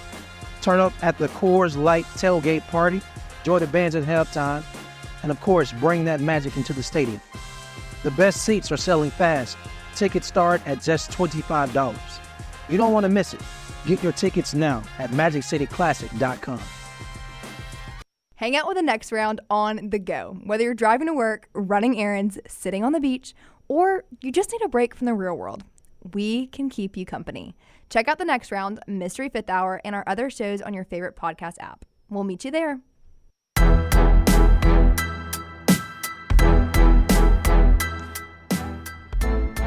Back with you on the next round. I'll tell you guys a story off air. Another way you can tell it's a new coaching staff. A post-game moment in Knoxville. I wasn't on the security team to help anybody get off the field. In fact, a lot of the new Kalen DeBoer people don't know who I am. So yeah. Get out of the way, bold man. Yeah, it was a different situation. Hey, looking forward to our conversation with Joel Klatt here. We showed you some of the rankings. Alabama home to Missouri this weekend. If you want to jumpstart your weight loss, you can do that with our friends at Way to Wellness, your journey to healthy living. All you have to do is go to the website at planforme.com. Planforme.com. No contract, no sign-up fees. The first consultation's free, and they've got some job opportunities. If you're looking to change careers, it's our friends at Way to Wellness. Brownie? All right, Klatt joins us each week. College football on Fox. He is with us, courtesy of MyBookie.ag. Code next round when you sign on at MyBookie.ag. They double your initial deposit, free money, 2 Monday Night Football games. You can use MyBookie.ag, code next round. What is up, Klatt? How are you today? I'm good. How are you guys doing? Doing fantastic. Thank you. It's been an active first hour and a half of the show, as you might imagine. I bet. Yes. I bet. And wait till you see this Alabama basketball team this year. They are so deep and so good. So good. I mean, that hurts my heart. I don't know, like, what your fans have got. I mean, like, you can't just say that. It's into times, Klatt. I brought this up earlier. I mean, as much as people hate this, we are in an NFL model now. And I go back last year, the Chiefs lost 4 of 6 in the regular season. They get to the postseason, they win a Super Bowl. So, like, I think it's really difficult right now to say this team is going to win a national championship. You got to get hot in November, get healthy, clean up the mistakes, and I think there's 8 or 10 teams that can win this thing now. No, look, you beat Georgia, and then you lose to Vandy and Tennessee. So, yes, 100%. And it comes down to mistakes and details. This is something that I think none of us really knew how this was all going to pan out. The super conferences and the 12-team playoff. But we're starting to see, now we're a bit past the halfway point in college football, and I think that we're starting to see all of this kind of unfold. And what I see now is there is more parity in college football. I think anybody in the top 10 or 12 could beat anybody on any given Saturday. And now, are some better than others? Yeah, but that's the same case in the NFL. Look at Kansas City right now, right? So yeah, there are 3 or 4 teams that I would say are better than everybody else, but that doesn't mean that they're unbeatable. And let's face it, 6-7 years ago, there were 3 or 4 teams that were like, they ain't losing, unless they play one another. And now that's expanded out. So what ends up happening is in these games, execution and details become much more important. And it's not just about how you recruited and what the talent of your roster is. So you're starting to see that play out, and you see that with Alabama. You see that with Texas last week in their loss to Georgia. Their offense just made like some egregious mistakes, and then once you do that in a matchup style game, which Tennessee Alabama is a matchup style game, talent is fairly equated. Georgia Texas is a matchup game, and the team that makes the most mistakes loses the game. That's just kind of the bottom line. And then to your point about, yes, the Chiefs lost 4 of 6. They got hot at the right time. Let's just put it this way, right? Like 10-2 Alabama with a win over Georgia is 100% in the college football playoff. No question about it. 9-3 Alabama, even with a win over Georgia, probably not in the playoff. And by probably, I mean like 95% sure not in the playoff. So the drastic nature of what these next games can do to the season and to the narrative for Kalen DeBoer and Alabama, you can make a strong case that Kalen's entire tenure kind of rests in the balance of these last few games. Jalen Milroe, never known for his accuracy last year, but I thought it improved a lot so far this season, especially the Georgia game. Was late or behind or just wild throws in this game on Saturday. When you looked at it, whether it was highlights or breaking down the tape, did you notice something different with his feet, just things he wasn't doing correctly to get the ball on target?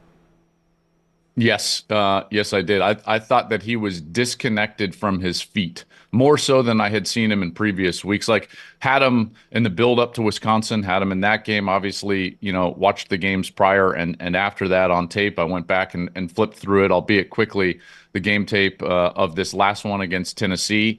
And I just saw a guy that wasn't in rhythm. And to me, rhythm is not, accuracy and timing. Are the feet of the quarterback connected to his processing? And it's a hard thing to kind of figure out and decipher, but you start to, what I try to do, guys, when I watch film is I see the route picture and the structure of the route. So what picture are they trying to present to the quarterback? And in what timing? And then is the quarterback connected to that? Is his read connected to the picture? Are his feet connected to the read? And it was disconnected last week. And I thought the evidence was that ball where Ryan Williams is wide open on that little over route late in the game, and he just misses him. And he just misses him wildly. And part of it was I just felt like he was a bit disconnected, jumping a little bit through it. Maybe his, sometimes you get in these situations where you're facing a great defense, the crowd noise is up, and you're playing a little bit faster than the rest of your offense. And then at that point, like you get jumpy with throws and they sail on you a little bit. That's kind of what I saw. But that certainly one, that was one that definitely hurt. He'll be fine. I think that it's common for all of us to sit here and just talk about a guy like Milroe. And unfortunately for Milroe and any quarterback, but Milroe specifically on this team, guys, is I feel like, and maybe this was the case a couple of years ago with Bryce Young, and I don't want to be revisionist in my history, but I just don't feel like Bama is great around him. Ryan is great, and I feel like the run game should be better, but it feels like there's too much pressure on Milroe to be perfect in order for them to win these big games. And maybe I'm wrong in that, and you guys certainly watch it a little closer than I do, but that's the way it feels to me. Joel Klatt is with us on the JohnstonRVCenter.com hotline. His weekly appearance presented by MyBookie.ag. Code next round. Excuse me when you sign on at MyBookie.ag. Code next round. I'm going to preface what I'm going to ask you by saying I think Kalen DeBoer is a very good football coach. Sure. I think Kalen DeBoer needs to be given time to build his version of Alabama, and I think he will be. I think Alabama will be fine in the long run. So with all those disclaimers out of the way, I think this is a poorly coached football team right now. Am I wrong to say that this is a poorly coached football team? Even a good coach can have a poorly coached football team, which I think is the case with Alabama right now. Yeah, I think that it's when you say like poorly coached or things like that, there a lot can be encapsulated in that. And I'll just go to one definition of it, and that would be like the standard of details. Okay, so most coaches are decent coaches. Okay, let's put it this way: every coach teaches what to do, and what are the details, and so on and so forth of the concept defensively and offensively. What is the game plan? Good coaches teach you how to do it. So they're really good about the fundamentals, and then they're stickler on those types of details in terms of, okay, how do you execute what we want to do? And then the great coaches teach why. Like, why are we doing it that way? And the why gets to this level of buy-in from the player, where the player starts to understand the importance of the how, those details of how to execute. Okay, so the reason that I bring that up is because, and I think this could be a case study also in the Georgia-Texas game as well. You guys for 17 years saw Nick Saban, regardless of opponent or game situation, lose his mind, right? Yeah, yeah. We see that with Kirby. We used to see that with Urban Meyer. We see that, right? And I'm convinced that those guys, after they climbed the mountaintop and they started to realize what it took to win matchup games, what it took to win at the very top, they understood that once talent is equated, then the biggest differentiator are the details, okay? That's the biggest differentiator. You either don't make the mistakes or you do make the mistakes. And if you do make the mistakes, you lose. And so when you're playing Louisiana Monroe or Mercer or whatever, and you're up 40, those coaches are still losing their minds because they're focused more on the details than the result of the game. Okay, so it goes to this. Are you internally focused or externally focused? Internally focused individuals focus on process and details. Externally focused individuals focused on results. Okay, so they'll focus on the scoreboard, the result of the play. Results-oriented people lose track of the details because details in a mismatch can go by the wayside and you can still win by 30. So let me give you an example of this, and it's not in the Alabama game specifically. The interception that Quinn Ewers threw in the second quarter of the Texas-Georgia game on Saturday, it was what I would call a stick route into the short side of the field. So the number 2 receiver, this case was a slot receiver, into the boundary side, and he's going to run a stick. And now a stick route is like a 5-yard out, but it's not really like 5 and run out. It's more like 5 and either turn out versus zone or strike away from a man defender and then run away. Now, there's a number 1 receiver outside of him, okay? And his only coaching point, it's called kind of like a for the love of the game route or a bus ticket route, which basically means like you ain't getting the ball, bro. But your detail is imperative for the play. You have to take an outside release on the corner, regardless of coverage. But more specifically, it has to be done versus cover 2. Because in cover 2, the corner has no deep responsibility and he can sit on the flat route of that number 2 receiver and his eyes can go inside. So if you release inside, you're drawing the eyes of the corner directly to the route that you're trying to throw. Well, in the Texas-Georgia game, the number 1 receiver takes an inside release as they're trying to throw stick and the corner just falls off and intercepts the ball. Good details by Georgia. Great job by Georgia, no doubt, but not an extravagant play by Georgia. They're just doing what they're coached. Meanwhile, Texas is not. Sean Payton called it a bus ticket release when I was with the Saints, and it's a bus ticket release because if you don't go outside as a receiver, the number 1 receiver, you're on the first bus out of town. You're released, okay? So against UTSA or Mercer or Louisiana Monroe or even the bad teams in your own league, does it matter really if you take the inside release? Probably not, because at worst it's an incompletion and you probably complete it. Okay, so if you're results focused and you just think that that's a quality play because it was a completion earlier in the season and it doesn't matter because you won the game, then you're not focused on the actual detail, which could get you beat in a matchup game, which is you have to go outside. So in those games that it's a 30-point margin and Nick Saban is beat red with veins popping out, screaming at his players, it's about the details because he's internally focused. So back to your question. This is a long answer to a simple question. When you say things like, I think this team is poorly coached, I immediately go to the accountability of the standards.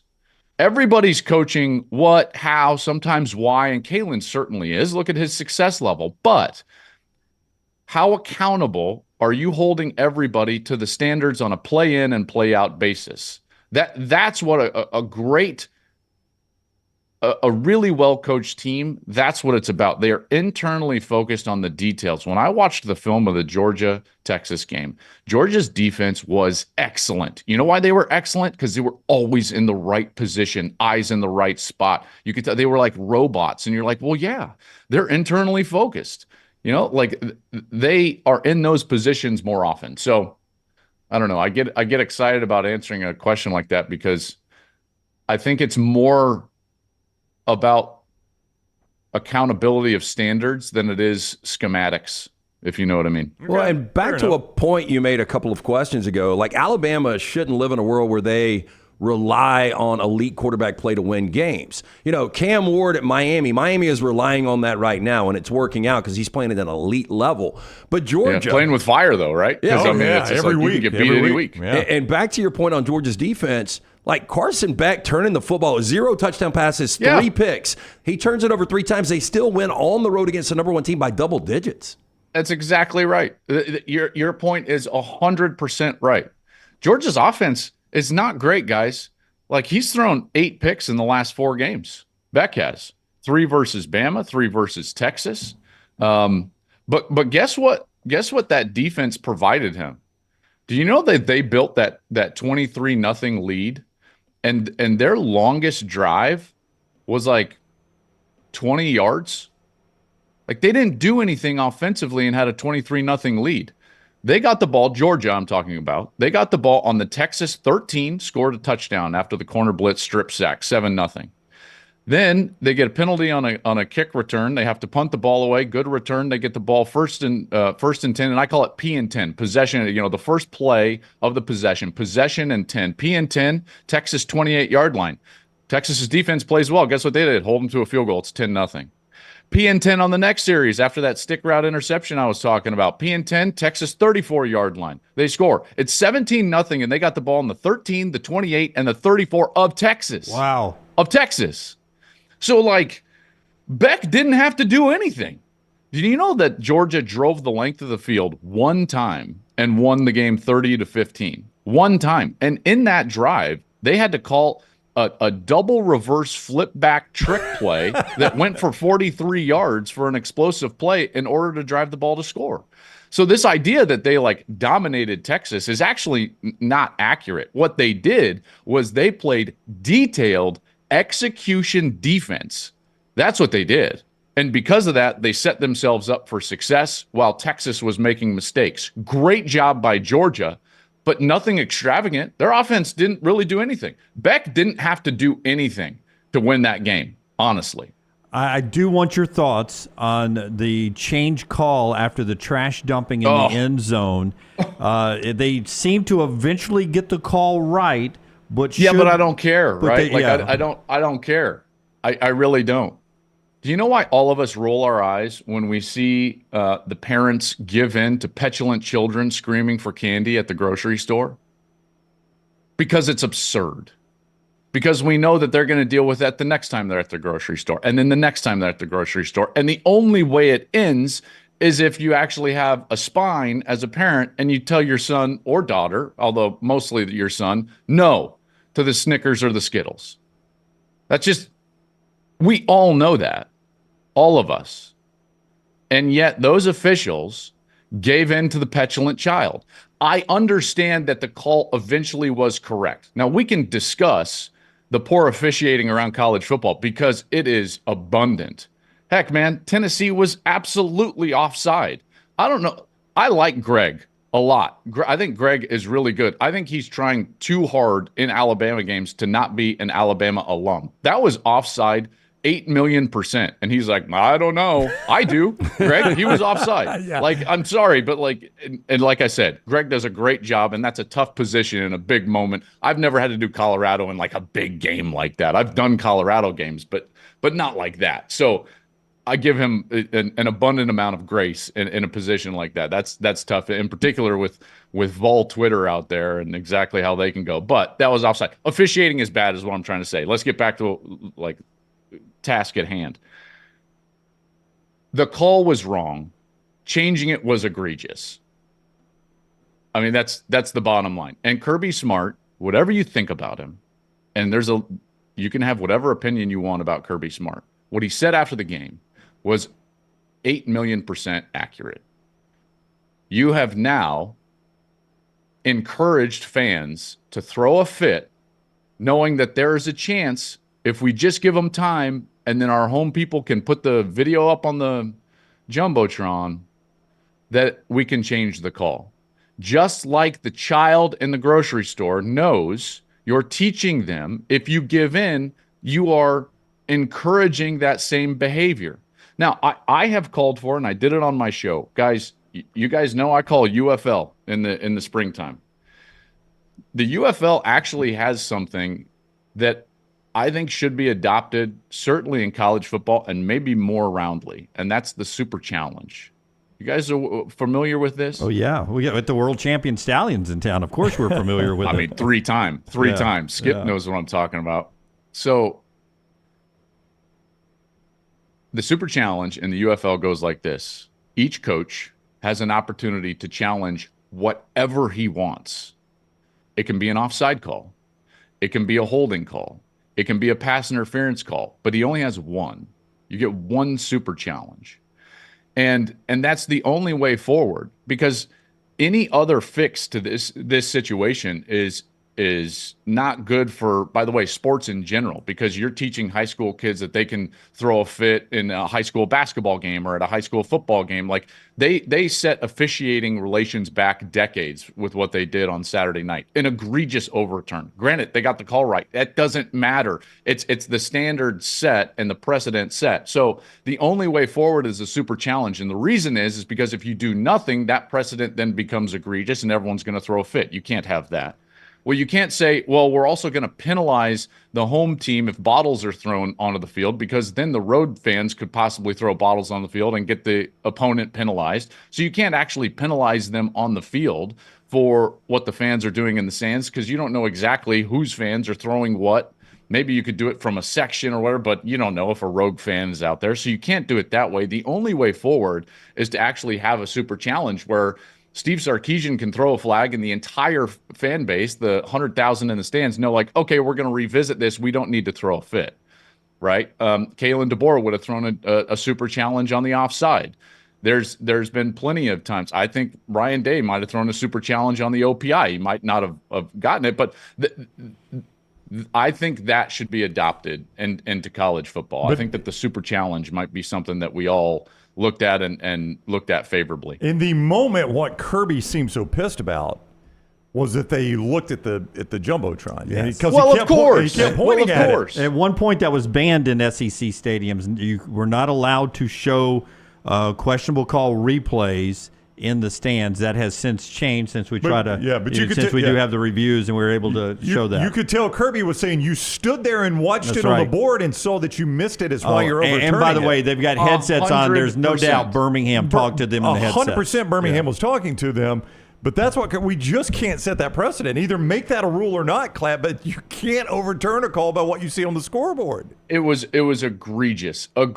And by the way, like the $250,000 fine for Texas. Are you kidding me? That's like a quarter of Sark's bonus for GPA. Like who cares? Like what are we talking about here? Like that's and And by the way, if they would have come back and won, it's the best $250,000 ever spent No doubt. in Texas. No doubt. Like, Change come the on, game. give me a break. And Greg is an excellent commissioner. He and Tony do a great job in each of their respective conferences. They need to get a hold of that. It's officiating in general, guys, is egregious. We had another review with Miami. Every week, the ACC officials and the ACC Review Center is bailing out Miami. Yep. And oh my gosh, I got to tell you, it's bad.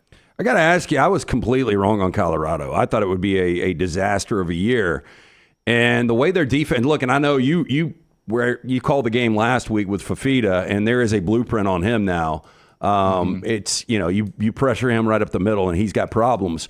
But for Colorado to hold them to 7 points in Tucson, win that game going away, now they're sitting at 5-2, and they didn't get one vote in this poll where... Yeah, but don't worry, guys. The AP voters still... One person voted for Nebraska still, even though they lost by 49. But, realistically, Colorado... So stupid. Oh, my God. They should so be... Stupid. They should be getting some love. The three of you, who votes in the AP? I've done it before. Brown's done it before. I've done it before. But it's been a while since I've done it. Okay, so none of you are. Yeah. So I just didn't want to offend anybody. But no, it's a terrible poll. Yeah. Alabama over Michigan State last time I voted. Semifinal game. Yeah. There you go. But you got to be impressed, though. Colorado, I'm very impressed. Yeah, to your point, 100%. So, Lance, we know what they are on the offensive side. They don't run it great. They try to run it a little bit, but Shedeur is very good, and they've got an elite core of wide receivers. We know what they are offensively. The defense has been a revelation. Do you know they're in the top 20 in the country in tackles for loss per game? That's, and you know the group that's playing the best and who their coach is? Defensive line. Warren Sapp. Yep. And they're playing aggressive, man. And this Livingston guy, this defensive coordinator, he's a young guy. He had never coordinated before. He was a secondary coach in the NFL, and he's come in and done a marvelous job for them defensively. And you got to look back at that. And I know, part of this with Colorado is that it's somewhat has been tongue-in-cheek, oh, they're not really for real. Guys, they have a lead over Kansas State at home last week and squander it with some poor play in the last 3 minutes. If they can hold, they have the lead in the last 3 minutes. If they beat Kansas State, they would have been 6-1 and undefeated in the Big 12 right now. As it stands, it's going to be difficult to get into that Big 12 championship game, but not out of the realm of possibility. There is no team on the rest of their schedule that you wouldn't say that Colorado can't beat. And I told you before the year, and I remember, Lance, you were kind of scoffing at me. I thought 8 or 9 wins, and now that's certainly in play, if not more. If not more. 10-2's on the table. Yeah. I got to give Deion a lot of credit, man. Think about what they were before he got there and what they are now. So, with all the flash and all the noise, guy's a damn good coach, man. Yep. That team is real. They're certainly in the upper half of their conference, maybe upper third in their conference. I think the question becomes okay, well, what do you do when Travis isn't out there, which he's not right now because he's hurt, and what do you do when Shedeur's not there? So, moving forward, it'll be interesting. But in this day and age, guys, if a guy can come in with some amount of charisma and plan in the transfer portal, things can turn around in a hurry. We've now seen it at Colorado in the first 2 years, and how about Indiana? Kurt Cignetti, guys, Indiana is freaking good. I watch him on film, I'm like, oh, okay, this is real. Then we roll out there and we do the game, and it's this defense is even getting better. Now, are they going to win the national championship or even the Big Ten? I'm not sure. But they are absolutely one of the 4 best teams in the Big Ten. Think about that. Indiana, they are without question one of the 4 best teams in the Big Ten right now. Yeah, and they're getting in. I said it earlier in the show. I think even with 2 losses, they might not have quality wins, but they have beat the hell out of everybody in front of them. Dunaway's a doubter. He doubts Indiana. Yeah. Look at you. You got your arms folded. I've been hyping Indiana up all But look season. at their schedule. He We did wants this me to with be the wrong. SEC. We did this with A&M the other week. You start looking ahead at their schedule. Yeah. And Lance, I got to give you credit because it wasn't until you said something that I actually went and I was like, wait, hold on a second. A&M. And then I was like, oh, absolutely. A&M is for real and could go to the SEC championship game. Look at Indiana's schedule. And take away the brand bias of the teams that they're going to face, Washington, Michigan, Ohio State, and you quickly realize they're undefeated and they're only going to be an underdog in one more game when they face Ohio State. Yeah, quick question. So, but see, when you guys say, but look at their schedule, that's telling me, well, if they played a different schedule, they wouldn't be one of the best teams in the country. Y'all keep saying, look at their schedule. Well, I am looking at Indiana's schedule. So are they one of the best 12 teams in the country? In relation to how good they are. So look at the rest of their schedule in relation to how good they are. Basically just like, are they favored or not moving forward? Okay. Right? Like A&M's the same way. And here's the deal. And Dunaway, we're going to have to wrap our minds around this. Until the leagues weight schedules based on previous year's finish, we're going to have unbalanced conference schedules that are drastic. Look at Missouri, look at Florida, look at Missouri, look at Oklahoma. Yep. Well, the same thing can be said in the Big Ten, and it just so happened Indiana got one of those favorable schedules. That's not their fault. Hey, and by the way, they're the number one scoring offense in the country, so they're doing to that schedule what any good team should do. Right? If you're a really good football team and you get Nebraska in and you feel like you're better than them, guess what you do? Beat them by 49. Yep. Let's put it this way. If Michigan were to play as an undefeated and they played a 5-1 Nebraska team that some of us think like, yeah, they're probably ranked. Matt Rule, he's doing a great job, and they beat them 56-7, we'd be like, oh, watch out for Michigan. That team is real. So I want to give Indiana the same credit that we would some other brand. I understand. I was looking out for you, though, because Nebraska, Ohio State, big noon kickoff. Nebraska wins that game. This is a monumental game this weekend. And it still is a good game for you, Nebraska, Ohio State. I was just hoping the Huskers were coming off a dub for your sake. I mean, you'll be on the Indiana-Ohio State call, so, I mean, it's going to make up for the back end. I think we're in line to potentially get that Indiana-Ohio State game. All right. We'll have Penn State, Ohio State next week. Right before voting. We learned that from you right before the election. Yep, Penn State, Ohio State. Hey, and they may be doing still a recount for the Indiana-Ohio State game, so they may still run some ads. That's right. That's going to be big for Fox. I got to ask you, USC best 3-4 team in college football? No. Off that bandwagon. Oh, man. Although I know you guys are going to a break. Do you sense at all that this USC team reminds you of like Sark's second year in Texas? I'd have to think back. Yeah, I got to think back. Yeah, I can't answer that on the fly. I'd have to think back on that. If it does you, I'll agree with you. If it does you, I'll say yes. A little bit, only because like they're young up front. Remember how like Sark brought in all those offensive linemen that are still there, by the way. They've played now for 3 years. And it was like they were taking some lumps and losing some games that they shouldn't and close ones. And everyone's like, what's going on with Sark? Remember his first year, he loses like 6 in a row. And then his second year, it's like they're still losing some of those games. And yet he had this young core of linemen. And I'm like, there's something about that USC team that in a year or two, I feel like they could be really good. But I don't know if people are going to give him that amount of time. The contract might give him that amount of time. I think they would owe him like $72 million after this year. Yeah, that's another thing. I think we need to take another look at firing coaches as quickly as we have in the past. Do it more, do it less. No, I think we do it less. Due to how fast everything can change. Yeah. Like I think Billy Napier doesn't need to be fired based on what he's done this season. No, I mean, he's turned them around. They're playing better football.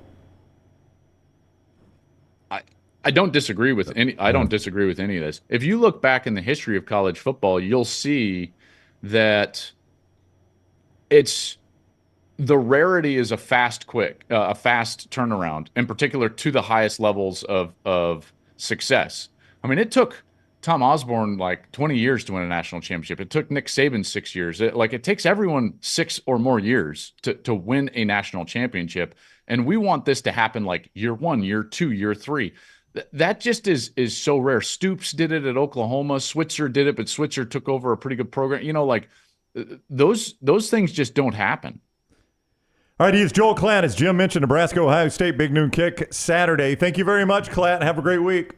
You got it, guys. Have a great day. All right, buddy. You too, Klatt, with us. Courtesy of MyBookie.ag. Code next round when you sign on. MyBookie.ag for double your initial deposit. About 5 minutes into the final hour of our show now, brought to you by our friends at Champy's World Famous Fried Chicken, Highway 119 in Alabaster, champy'schicken.com.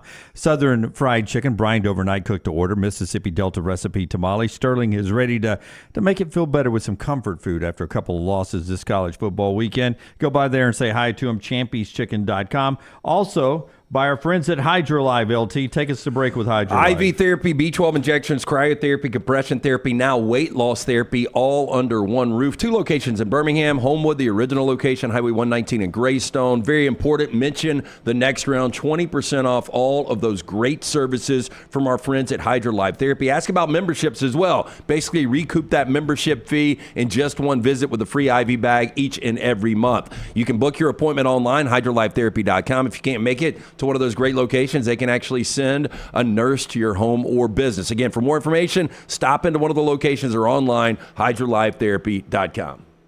Follow Scott Forrester on Twitter at scottforestertv. Hey, you. Feel that? That's fall in the air. And New Balance Birmingham got your fresh fall pair. To kick it during game time and sport from the sideline. Come together at New Balance Birmingham on Highway 280 right next to Chick-fil-A. New Balance Birmingham, we got now. What's up, everybody? This is Mayor Woodfin, the mayor of the city of Birmingham. The McDonald's Magic City Classic, presented by Coca-Cola, returns to Legion Field October 26th. Watch the parade fill the streets of Birmingham. Turn up at the Coors Light tailgate party, enjoy the bands at halftime, and of course, bring that magic into the stadium. The best seats are selling fast. Tickets start at just $25. You don't want to miss it. Get your tickets now at MagicCityClassic.com. Stop by the New York Butcher Shop and pick up the finest in certified Angus prime beef steaks and burgers, premium pork chops, ribs, and all-natural chicken cut to order just for you. Their chef-prepared entrees and side dishes are the perfect dinner-to-go choice for your family and are ready to heat at home. With a great selection of fine wines and desserts, the New York Butcher Shop is your one-stop dinner shop. 2 locations to serve you, Cahaba Heights and on Highway 119 in Greystone. The New York Butcher Shop, rare quality, well-done service. Are you looking for a rewarding career? Adams Beverages is a leader in the beer industry and is hiring CDL drivers, warehouse staff, and sales reps. Whether you are a seasoned professional or exploring a new path, join Adams Beverages for an open house October 23rd from 10 to 4 at 141 Industrial Drive in Birmingham. With a commitment to quality and community, Adams Beverages offers a great place to grow your career. Learn everything about Adams Beverages and more on the October 23rd open house at adamsbeverages.net. From the creators of The Next Round comes 2 new sites, covercrimson.com and thebarnauburn.com. 2 team sites with the same excitement and information-driven content that you get every day on The Next Round. Live daily shows, recorded shows, free of charge, plus premium content with insider information starting at just $1. And it's the perfect gift for the Alabama or Auburn fan in your family. Covercrimson.com or thebarnauburn.com. Sign up today. Let's face it, a home is one of the most powerful assets you can have, and our friends at Mortgage Right want to help you build wealth through home ownership. Mortgage Right is all about providing competitive rates, a variety of loan products, and a multitude of resources for a seamless home buying experience. They treat their borrowers like family and are always looking to bring more happy homeowners under their roof. See more by visiting mortgageright.com/TNR today and start living. That's mortgageright.com/TNR. NMLS 2239, Equal Housing Lender. Follow Next Round Live on Twitter, Instagram, Facebook, and YouTube. The social media team at Next Round Live is dedicated to giving you daily news conferences and practice video from UAB, Alabama, Auburn, and around college football. Follow and compare to the sites you used to visit. You'll also get the latest highlights and news from the Next Round Daily Show. Turn on the notifications so you don't miss a thing. Next Round Live on Twitter, Instagram, Facebook, and YouTube. See more at nextroundlive.com. Our friends at Milo's Hamburger invites you to join them in the fight against hunger in our local communities by bringing non-perishable food items to your local Milo's, including canned goods. When you donate a canned good or any non-perishable food item, Milo's will give you a free drink. Together, we can make a difference. Ryan Brown here for the next round. Join me and CBS sports analyst Brandon Marcello for the Middle Eight each Monday at 8 a.m. as we look back at the weekend of college football from the SEC to the top 25 of the college football playoff. It's the Middle Eight presented by MyBookie.ag. Code Next Round. Jim Dunaway, Lance Taylor, Ryan Brown. Live from the Birmingham Racecourse Casino Studios, the next round, presented by Bud Light, is on now. Four Downs is going to start us off this hour. Before we get going with our Four Downs, I want to tell you about Greg from Pell City and Storm Restoration Roofing. Was thinking about Greg yesterday as I was outside on a beautiful day, just looking up at the roofs at the place I live now, the big townhomes, thinking to myself, boy, if I was a good friend, I'd try to get Greg this contract inside my neighborhood because they just have one roofer. So that's what I'm going to do. That's going to be my goal for 2025. Try to get Greg from Pell City in with that neighborhood I live in. All the same roofs up there, and they got somebody on a roof constantly. I'm going to start by telling them, you know what? I can get you a free evaluation. I'll get Greg up on these roofs right here, and he'll tell you about our roofs right now, whether they're good or not. He'll do that for you, too. Free no-cost evaluation, free quotes as well on storm damage, A-plus rated with the Better Business Bureau, Central Alabama's most trusted roofer. He and his wife own the company, A-plus rated, and locally owned for over 20 years. Greg from Pell City on Facebook, or call him 205-542-3531. Storm damage, roof replacements, insurance claims, restorations, and he does inspections as well. It's all right there. 205-542-3531. Greg from Pell City on Facebook. Also by our friends at Slice, and that'll get us to four downs. Tell us about Slice. 5 great locations: Lakeview, Vestavia, Montevallo, Crestline Park. That new location in Edgewood. Get in and see the Bajaya Brothers local pizza, local ingredients. Get a slice and a salad today for lunch. Pick up a couple of pies on your way home. For more information, slicebirmingham.com. First down. More losses moving forward: Texas or Georgia? Well, I mean, Texas's schedule is easier, so I think Texas's only challenge left is A&M. I believe that. You don't feeling Vanderbilt? You don't believe at Vanderbilt. I think it would be more likely had Texas beaten Georgia that they lose to Vanderbilt. Yeah. The fact they're coming off a loss, I don't see that's in play, really. Yeah, I don't think it's in play at all, regardless. But I'm with you. A&M's their toughest one. But if you're Georgia, do you think Florida's improved enough you worry about that in a couple weeks? But they are on the road at Ole Miss. So that's what I was going to say. That's your only other one there. And I will still question Sark in big games. Yeah. I mean, he panicked going to. I could not believe he benched yours. Yeah, that's crazy. But I was thinking to myself too, the way Milroe was missing passes, I thought I wouldn't make a quarterback change, but I was thinking to myself, maybe just one catch your breath moment on the sidelines for one drive with Ty Simpson, maybe that would give you a chance to sort of catch your thoughts. It didn't work for Quinn Ewers and Arch this weekend. I'm going to say neither lose again. But I'm going to say better chance that Georgia loses again by what Klatt was saying, that their offense is missing. Yeah, it is. But I think Texas losing at Texas A&M is very, very real. So I would say more likely Texas loses again. Second down. You guys know where I stand on the. Well, I mean, I guess I got to ask a question first. But better chance of making the college football playoff, LSU or Indiana? I mean, it's fascinating for LSU. Far from an easy finish for them. No. If you look at LSU, they have got a very interesting stretch of that's football. Why I think they're going to lose one more game. Yeah, I mean, tricky game this weekend on the road. They're an underdog. Yeah, but the good news, they hadn't lost a conference game yet. Then bye week home to Alabama. Yeah, they haven't lost a conference game, but overall 3 losses. If they lose here and lose to Bama, they've got 3 losses, even though it's only 2 conference losses. Yeah. Don't forget, your boys beat them somehow.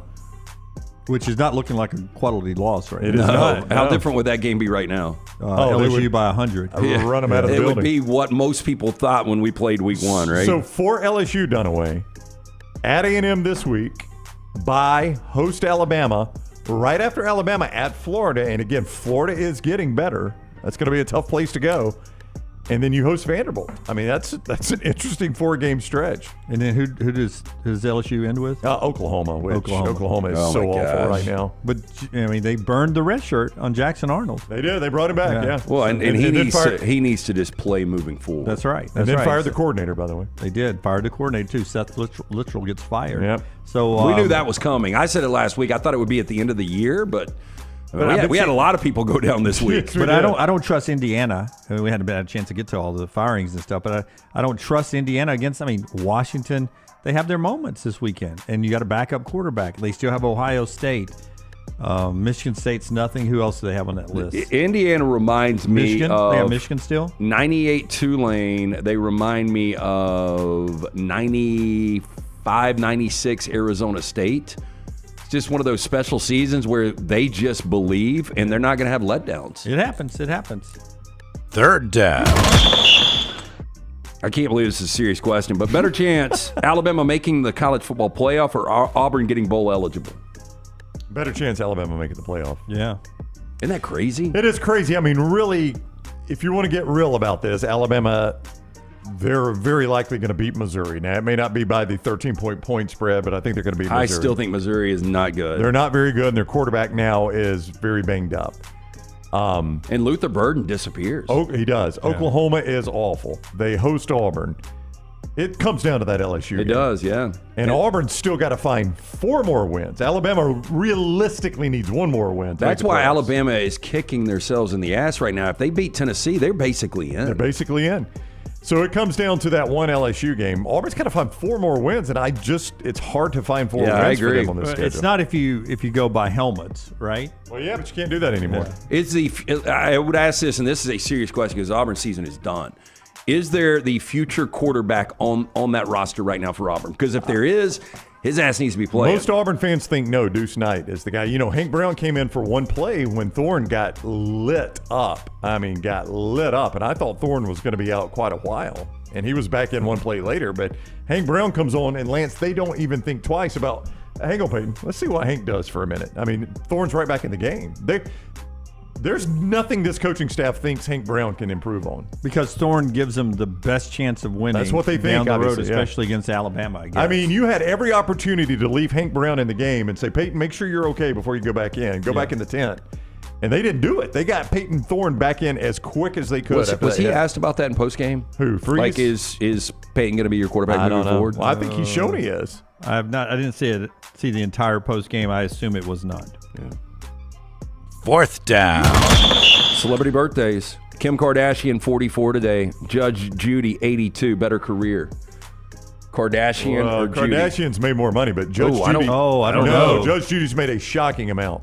I do think Kardashian's now a billionaire, but I think Judge Judy's worth $600 billion. Well, you look up Kardashian. I'll do Judge Judy. I got Judge Judy's worth $480 million. Oh, the okay. Kardashians gonna blow that away. Yeah. Now, but again, Judge Judy did it the old-fashioned way, hard work with a gavel, right? It didn't start with a video for her, right? But Judge Judy, that is way $1.7 million for Kim Kardashian. It's not even close. Yeah, does Ray J get residuals on Kardashian's career? He should get at least 10%. Yeah. He got a lot more than that to start with. If it had started with a video with Judge Judy, I'm glad Justice is blind because I wouldn't want to see it. That is 4 downs. What did she look like in her heyday, in her 20s? Who knows? Never seen it. They didn't have it was all black and white photos back then, They didn't have moving pictures back then. 4 or 5 locations for you. Stop in for lunch or dinner created by the late Jeff Bajaya. His legacy continues to be celebrated by his brothers, Chris and Jason. Get into one of those 5 locations for lunch or dinner. For more information, slicebirmingham.com. All right. We will get to our McCurry spotlight after we do 4 downs. You have a Judge Judy picture there? That's early Judge Judy? That's Judy. That's no, not, that's her. Judy Schneidlin. She was an actress. Did you think her first name was Judge? Yeah. That's how she became the judge, was she was an actor. Yeah. It's not a real judge. She was an actress? Yeah. She looks like she was in those Elvis Beach movies. Oh, she probably was. Yeah. Interesting. She's got a yacht, too. I would too if I had $480 million net worth. All right, kill that music, Tyler, and let's move forward now and bring in. Is it Jerry on the phone? Is that who it is? Yeah. Give me Jerry on the phone. Let's hear what Jerry has to say He's today. He's upset, I bet. Jerry, how you doing? This is Gary. Oh, hey, Gary. Gary, Hey, how Gary, are you? how are you, man? It's close. Just fine. Yeah, I've seen all the stuff talking about Jalen Milroe. I think they're putting way too much blame on him. I know he's missing balls, but I mean, every time he drops back, I mean, he's about to get mobbed. How many times when he's in the pocket, he's about to get sacked, and then before, when he got the ball snapped back to him, I mean, he didn't even get to stay in the pocket. He had to run for his life to get tackled. Yeah, now, there have been times that's been the case. Now, I'm watching the stands, not my usual place where I go back, and I watched it yesterday. I didn't see the I thought the line gave him plenty of time this past weekend. Did you guys see it that way? I did see it that way. Yeah, I thought more than normal. I haven't seen, there's Pro Football Focus College will give you pressures allowed. I haven't seen that number yet. I'll see if I can find it. But for just with Saturday's my game. eyes, it felt like he had plenty of time to throw, and he would roll out, which I just assumed was play design sometimes, and it'd be just him and a defender out there. I just felt like he was not having a good on-target day, and just the inability for him to choose to run the ball, which he always used to choose to run the ball very quickly. That was the difference for me. Is he injured? And I hate to even bring this up, but I'm going to bring it up. He was on our mental health pod, and it was a year or so ago that he was struggling with mental health with a little anxiety, and he had so much confidence against Georgia, and the body language looks a little bit different when he was throwing the football. The footwork was a little bit different, a little jumpy. And I'm just wondering, is there a possibility of having a little anxiety? Maybe so. I mean, it's because you would grip the ball a little more tight. Your footwork would be completely off. I don't know. Hey, anything else scary before you get out of here, man? Yeah, a couple things. Yeah, he did miss some throws he should have hit. Now, ain't no doubt about that. And I'm talking about as far as him running, and I do think he's not running as hard as he did, but I know you can pull it up. Y'all watch it, go back and watch the game. So them offensive linemen that's pulling out there to block, I mean, I've watched it several times. When they pull, I mean, they're not getting out there to block. I mean, I've seen it a couple times when they was out there. Jalen was waiting for him to get out of the damn way.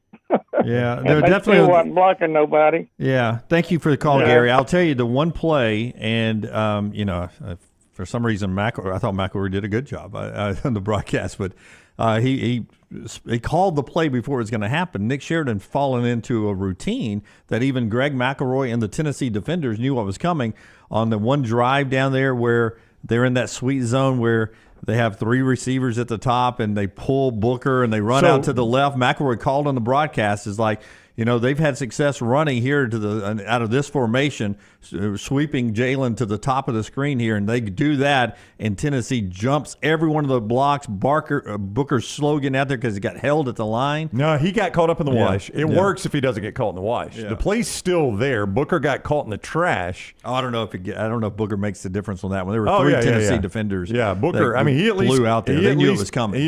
They knew it was coming, but Booker at least eliminates one guy. And Milroe can cut off of him. But Booker got caught up in the wash there. I'm trying to remember who got blown up. One of the linemen, it might have been the tight end, got blown up right into Booker's lap. He had nowhere to go. Right. So he's trying to pull out, obviously, and now all of a sudden he's caught in the wash, and Milroe can't wait on him or it's going to be a 5-yard loss. But that was such a tendency There's no doubt. Call right there that even the TV analyst says, this is where they've done this, and that's the play they run right there. I just wonder, if everyone's knowing that, do you have a play off that goes in the opposite direction? You just burn them on that situation. Do you guys think on that final play that if Ryan Williams makes the block, seals it, you think he gets there? Mm-hmm. It's close. Yeah. It's close. I mean, if Williams can make a block, there's only one defender over there. I mean, there was a reason that the back is wide open, right? Yeah, well, 18 targets. He was probably a little gassed. Who, Williams? Yeah, but if he makes a block, I think they got a shot at the first down, all right, McCurry brings us our spotlight every day, and we're about to hit that. We'll do our stock report right here. Tell us about McCurry, and then Tyler will hit the big button. McCurry Van and Car Rentals, where you go to rent, and they make it easy. In and out fast at McCurry. They got all the cars, SUVs, passenger vans that you need right there at McCurry. You can find them in Athens, Muscle Shoals, Huntsville, Coleman on 2nd Avenue Northwest, Skyland Boulevard in Tuscaloosa. Reserve your rental today, 256-559-1003, or McCurryRentals.com. That's 256-559-1003, or McCurryRentals.com, Tyler. The College Football Spotlight. Stock up, stock down. college football stock report. All right, start us off. I can do LT. it. Only had a red marker, so I went both red schools, but it'll make sense to you. IU football is my stock up. They seem to be getting better. That was by far their best opponent, and they completely run them off the field, 56-7. I heard somebody on one of the sports talk yesterday talking about they were at Memorial Stadium, and they said the atmosphere was by far the best in the history of Memorial Stadium. I know it's not a high bar. Yeah, it's a low bar, no doubt. But people have bought into this team, and they're playing extremely well. Oklahoma football is stocked down. I mean, this team is awful. They really are. It is. And how Auburn had a double-digit lead in the fourth quarter at home and couldn't close them out. Couldn't close it out. It's their only conference win. That is a that's a situation. Brent Venables, you just gave him a contract extension last year, making it more difficult to get rid of him. Yeah, that was a weird extension. Yeah, and what I brought up to Klatt, and I don't know if you guys feel like this, I do think we're going to have so many up and downs, and there's going to be so many tight games. I think you got to be a little more patient because you don't want to reset the clock necessarily. And you continue to reset the clock, and you just look at Florida right now. It really hasn't worked out. So I do think you've got to be a little more patient. So with that said, I don't know what you do with Venables. It looks like a mess right now. My stock up is South Carolina. The Gamecocks are just playing improved football. You can't really deny it. And, boy, I mean, they are so close. Just a play here against LSU. Could have beaten Alabama. A play there against Alabama. This is a one-loss team. They dominated Oklahoma. I mean, from the jump, that game was 21-0 before the 9-minute mark of the first quarter. Yeah, it's hard to be up 21-0 that early. There were fans I heard outside of, I guess they've got a Memorial Stadium too, that had yet to get into the game, and by the time they got to their seats, it was 21-0. Oh, yeah. I mean, that's just – I would have turned around and go back home. Well, you know the game's over. Mark Stoops and Lincoln Riley are my stock down. I think Stoops has been on this list already. I think he was stock last down week. on it. Was it last week? So I'm going back-to-back weeks. That's fine. They're playing awful football. Yeah, for me, it's the Dogs' pressure, man. Georgia got after the quarterback, and you had Walker with 3 sacks, 4 hurries, and Michael Williams 2 sacks there. 7 sacks for Georgia. Yeah. After me talking about last week. 0 against Mississippi State, 0 against Alabama. Boy, they brought it. And it makes you really more impressive of what Milroe and the offensive line was able to do against Georgia to keep it there. And the SEC review, we're about to hear from Kirby Smart. The referee throws a flag for a reason. And then, listen, I know that both people were making contact and stuff. How far off the line was that when they made contact? Can we just allow DBs to touch you now downfield? In college they do, yeah. Not in the NFL. It was probably 7 to 10 yards. There's zero world in college football where that was pass interference on the defense. He throws the flag. We got to live with that bad call. It happens all the time. You can't flip it around on review. Actually, it wasn't even reviewed. You can't flip it around at that point because somebody in your ear says it or because you looked at the big screen and now you feel bad that you made a bad call. Bad calls happen. Got to eat that flag there. And that's our McCurry Van and Car Rental Stock Report. Let's hear from Kirby Smart on that. First, cut number 8, Tyler. Kirby gets asked about the reverse pass interference call, and he is very honest. Remember, in the national television broadcast afterwards, he talked about people doubting him, but he went quickly to, they tried to, quote, rob us, end quote, in this place. And that was on Kirby. That was on national television. This is him after he's had a little time to cool off. Kirby, can you take us through the reversal of the PI, what the official said to you? Yeah, he just said the guy got it wrong, or the guy called it on the wrong guy, which it took him a long time to realize that, you know. So it's one of those things that I don't know what I'm allowed to say and not say, so I won't comment because I want to respect the wishes of the SEC office. But I will say that now we've set a precedent that if you throw a bunch of stuff on the field and endanger athletes, that you got a chance to get your call reversed. And that's unfortunate because, to me, that's dangerous. That's not what we want. And that's not criticizing officials. That's what happened. Yeah, he's 100% right in what he said. He was 100%. Yeah. And that was such a bad look for Texas. It was a terrible look for Texas, terrible look for the SEC, and he's 100% right in being upset during the game. If you know you mess that call up, you make the call, and then you get together, and then you immediately wipe it off. It took, I don't know what the real time was. Felt like 5 minutes before they wiped it off. Because you see that, Brown. Sometimes they come together and they make the call, and then you're sitting there and they're huddling, and another guys like, I don't know what you saw, Joe, but I didn't have pass interference. That's why I didn't throw my flag there. Are you sure you saw it? And he goes, he didn't grab him? No, he didn't grab him at all. That's where you come back after you've talked about it collaboratively and you say, there is no flag for pass interference, first down, Georgia. You see that 5 times a Saturday. Yeah, you see it on Sunday, too, even the better officials in the NFL. So once you call it, it's very rare that you call a penalty, the penalty is marked off and enforced, and then you come back and say, without review, after discussion, there is no foul for pass interference. But if you do that, it's got to be immediate.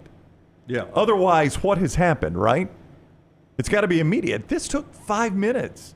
And again, Kirby was clearly yelling, you were looking at the board, and he's 100% right. That's only human nature. If I make a call and I'm like, God, did I get that right? Yep. I'm going to look up at that big, massive board and see if I got it right or not. Yeah, every player looks at, why did I drop the ball, or could I have caught that? Exactly. That kind of stuff. One more from Kirby. He's got his motivation now, why the dogs are dangerous. Listen in. Kirby, you mentioned being doubted. Was that the defense? Was that the individuals? Who was being doubted? Our whole program was being doubted. I mean, did you watch the show this morning? I didn't because I was in meetings, but I got 8,000 texts about it. Somebody was doubting us. Maybe it wasn't y'all, but there's a lot of people doubting our kids and ability to go on the road and win. Look, we were able to win this game because of what we had done before this. Like going to Kentucky and playing and going to Alabama and playing, we didn't flinch. You don't flinch when you've been in these battles. Look, I know everybody thinks I play that doubter role, all that. I really don't care. I mean, I don't. But after the game, it's a lot easier to say. I don't bring it up to our players. Everybody thinks that we preach, nobody believes in you. Our intent was different. Our intent when we walked on that field was completely different. Yeah, but he's talking about game day when he says that show. Nick Saban, Texas. Did they all take Texas? They all took Texas. Every one of them. I knew then. Yeah. I knew that because I already thought Georgia was going to win the game, but Dunaway's right. Herb Street didn't make a pick because he's doing the game. By the way, you'll never get Georgia +5 again under Kirby. Corso, I mean, they couldn't even hardly get Bevo's head on, poor guy. He went Texas. I mean, it was across the board Texas. Yeah. And you knew Even then. Even Saban. And Saban did say, this is unfair. I have to pick against the two of the best assistants I ever had that did more for my program, our program, than he said all that. But I'm going Texas. Yeah. Texas, 2 of 15 on third downs. I know. 4 turnovers, 7 sacks. I mean, that was domination. But as you guys know, my blood runs purple and gold when it comes to the SEC, or is it blue and gold, Brown? Blue and gold? It's blue and gold. I go blue and gold. Purple and gold is more LSU. Blue and gold. It did not hurt my feelings that Georgia, traditional SEC, went into Austin and kicked their ass. Well, you see Oklahoma. We've talked about that. They are struggling in year one in the SEC. Mm-hmm. And I think the worst thing that could have happened for SEC fans is Texas to win that game. They were in on Georgia. Now, you may hate Georgia normally, but SEC fans were in on Georgia for that game. Me too. Yeah. Me too. And, hey, by the way, if Vandy beats them this weekend, be okay with me. Be okay with me. All right, when we come back, we'll do Trash Today. Milo's bringing you part of the show. Tell us about the great folks at Milo's LT. Burger Bar still in play. Burger Bar is still in play. Make sure you take advantage of that. Right now, the Milo's Catering, fantastic options out there. As a special offer to the Roundtable listener and viewer, $10 off your first-time catering order this fall. Enter that code catering10, all caps catering10 when you order Milo's Catering through the Milo's mobile app. From a burger bar out there, customized, build your own burger bar, chicken sandwich bar. They've also got individualized boxed lunches, ideal for work and team gatherings. To learn more about these options, miloshamburgers.com/catering. That is miloshamburgers.com/catering. Stay saucy. Take the next round anywhere you go with official Next Round gear.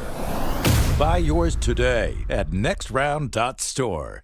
Buying that perfect home is one of the most important financial decisions you'll ever make, so it's crucial that you have the right partner to help you through the process. Hi, I'm Lisa Zeig, Vice President Mortgage Loan Officer for Bryant Bank, and I'm here to tell you that we are that partner, making it easy to buy with confidence. We offer a variety of mortgage products to fit your unique home buying situation. That kind of hassle-free approach might not be what you'd expect from a bank, but it's exactly what you can expect from us. Give me a call today or visit one of our 18 offices across the state of Alabama and let me show you what banking beyond expectation is all about. Are you tired of buying your CPAP mask and supplies online only to be disappointed? It's time to visit CPAP Plus, your locally owned and operated CPAP shop that prides itself on personal service. Come see what you're buying at CPAP Plus with 3 convenient locations in Pelham, Highway 280, and now open in Trussville. Drop by for a free CPAP checkup and free filters, no appointment needed. Plus, sign up for their giveaway for a chance to win a free travel CPAP machine. Just Google CPAP Plus or visit any of those 3 locations. Hey, this is Matt Roth, the franchisee of Walk On Sports Bistro in Birmingham. With the kickoff of football season, come visit us at one of our 3 locations, Stadium Trace, Greystone, or Trussville. Come enjoy our scratch kitchen menu while watching one of our 80 TVs. Whether you're looking for a pre- or post-game celebration, game day, or date night, we've got you covered. It's all about the win at Walk On Sports Bistro. Walk On, where everybody needs a little playing time. Hey, you. Feel that? That's fall in the air. And New Balance Birmingham got your fresh fall pair. To kick it during game time and sport from the sideline. Come together at New Balance Birmingham on Highway 280 right next to Chick-fil-A. New Balance Birmingham, we got now.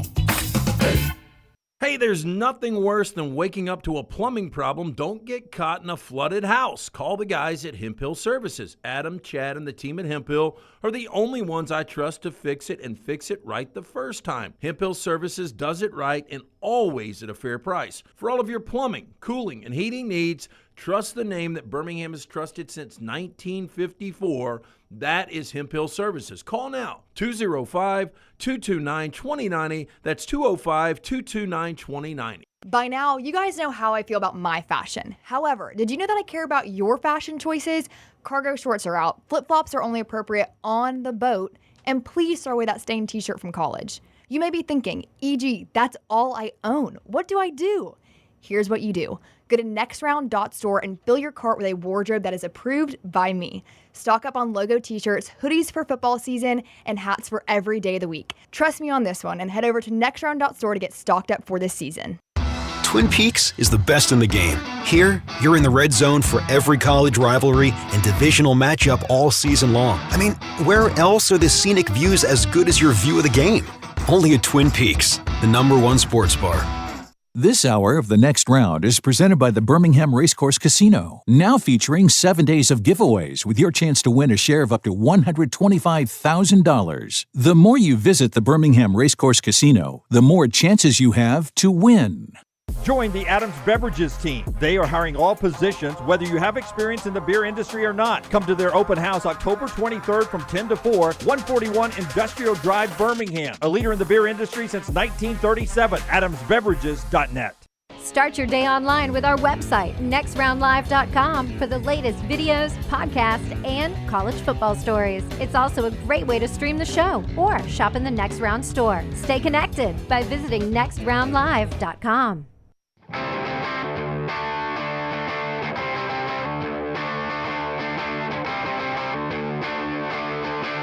Back with you on the next round. LT just asked us about the atmosphere at Boutwell Friday night. If you were there, you enjoyed it. You'll get a kick out of this, though, post-game. I just thought I was throwing a softball to Nate Oates. I said, man, you love basketball. How great was this atmosphere tonight? It was good. We got on a run. They gave him something to cheer about for a little bit. I don't know if we'll ever do it again, but I don't know if he was talking about the event or what, but the way he said it, I was like, were there any negatives at all? I don't think so. I don't think so. It's and I don't an think old building, but everybody knew that they had bought a ticket. I don't think anybody bought a ticket. It's like, oh my God. I think that's what Alabama fans have always wanted, is like an intimate setting for their fans, and you finally get something like that. I would think that was a joke. One person said to me was, ask Hayden Holloway, is this about the size of Auburn Arena? Oh, wow. Yeah. What a shot. Yeah. I didn't see any of it because I was on the road, but I heard Aiden had a nice game. 20 points. He led all scores. Yeah. He missed his first 2 free throws in an Alabama uniform, then made his third, and then got hot after that. I liked it. It's an exhibition game. If you played it at Coleman Coliseum, there'd be 2,000 people there, too, in empty seats. I thought it was a great atmosphere. Wake Forest bought into it. Both of them toured Children's Hospital. Both of them stayed on the road, treating it like a road game. I thought it was a wonderful event. Thank you to Knight Edie for letting us be a part of it. I thought it was wonderful. Would love to see it happen again. Brownie, tell us about the great folks at Academy Sports as they continue this great grand opening right here near us. Yeah, your new Academy Sports and Outdoor store on 280 is now open in Birmingham with the best sports equipment, outdoor gear, apparel, and footwear from brands you love, all at everyday low prices. Wide selection of trusted brands like Nike, Stanley, Brooks, Carhartt, Blackstone, Yeti, Titleist, Shimano, and more.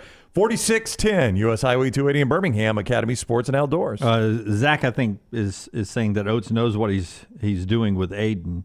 I think he says he's leaning into it a little bit because of where Aiden came from. Wait, you mean when Lance asked who needs to make a 3 to save your life, he said, Aiden Holloway? Maybe, probably Mark Sears. But probably Mark Sears. Well, go Aiden Holloway. Yeah. By the way, the new number 1 team, Oregon, for the first time in AP poll history, when Oregon kicks off this week against number 20 Illinois, we will have 5 different teams play as the number 1 team in the country before November. Yeah, we're not done. And I want to do this when we get time. Maybe we can do it tomorrow.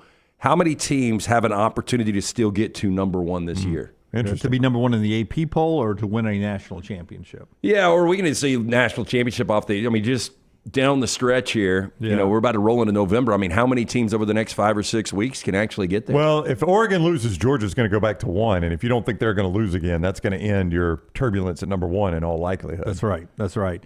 Oregon hasn't been number 1 since 12 years ago, but they're up there now. The Ducks number 1 with 59 of 61 first-place votes. Overtime with Kalen DeBoer, Hugh Freeze, and company coming up at 12 noon. When our show's over, we'll keep it going with overtime. But right now, we always do trash at this point. Hit the big button, T. Let's go, Tyler. Too many T's up here now. Oh, shit. What are y'all doing? This is awful. It's still March.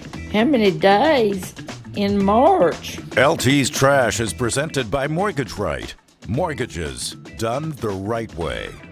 And we here at the Next Round proud to partner with our friends, the mortgage experts at Mortgage Right, 205-900-7200, mortgageright.com/TNR. Whether you're buying your first home or your final home, no cost or obligation to see what you qualify for. Reach out to the mortgage experts, again, mortgageright.com. I don't remember this name, Devin Aguilar, but he is a former college wide receiver. They call him a standout at Washington. He played for the Tennessee Titans for a little bit. Anyway, he was arrested. Forgot one of his gloves in a money bag, which CBS News said was later found by the cops. Now, authorities pulled the 35-year-old's DNA from the black and blue gloves, then matched it to Aguilar, who was already in the system because of a recent burglary. That's how Aguilar, a once-star receiver for Washington, earned himself a year in county jail, was released just last month. Now, police investigators say his botched cash grab, which was recorded by at least 6 surveillance cameras, was like something out of Hollywood. They said he orchestrated it, quote, perfectly, knew exactly what he was doing. He was dating a girl, Fawn Hua, 54-year-old teller at the cash transport service he planned to knock over. So basically, it was dispensary selling weed, and they would bring a cash truck in every week. Okay. Oh, wow. So he knew the ins and outs of that. Here is the problem. Once he robbed it, the money was too heavy. So he had full garbage bag over his shoulder. He made it about 700 yards. With the cops coming, he had to drop it and take off. Yeah, and he had his But when he gloves in dropped there. it, he left his gloves in there. Yeah, I got to question the... You think it's just paper, LT, man? You got to weigh it. I don't know if you guys have seen Triple Frontier. Probably not. Netflix original movie with Ben Affleck. Who else is in that? Pedro Pascal. Anyway, they rob a drug dealer, and they bring all this money out, and they've got a helicopter trying to take them out, and it's too much weight. Yeah. The reason it's a big cash business, they don't allow you to put pot on credit cards, right? It's a cash transaction. Cash or debit card, is that what it is? I think at a dispensary, I think that's the way it works, right? Yeah, most are cash only. Interesting. Okay. Yeah, that's So like it's if a you've good seen place. Tulsa King when he walks in that That's right. dispensary the first time, Yeah. and he's like, oh, you don't take credit card. Perfect place to launder cash. Perfect for me. Yeah. Let me find this other story that Dunaway sent me. He sent me a couple. Mariah Carey. Would you guys ever consider Mariah Carey doing any kind of genre outside of top 40? Well, who's the Beyonce? Was it who did the Beyonce's doing Beyonce country. did the country one? Let's put some air quotes around that if you do There's not mind. one good country song. I still need the air quotes. Yeah. No. Mariah Carey recorded a secret grunge album that's been sitting on for literal decades. Now, the elusive singer confirmed this incredible fact during her taping of Los Culturistas. When Matt Rogers asked, quote, "Can you drop that grunge album?" Quote, she went on to say, "I know, right? I'm so mad that I haven't done that, but who do I drop it with? It's a good album. I was getting a little life from that."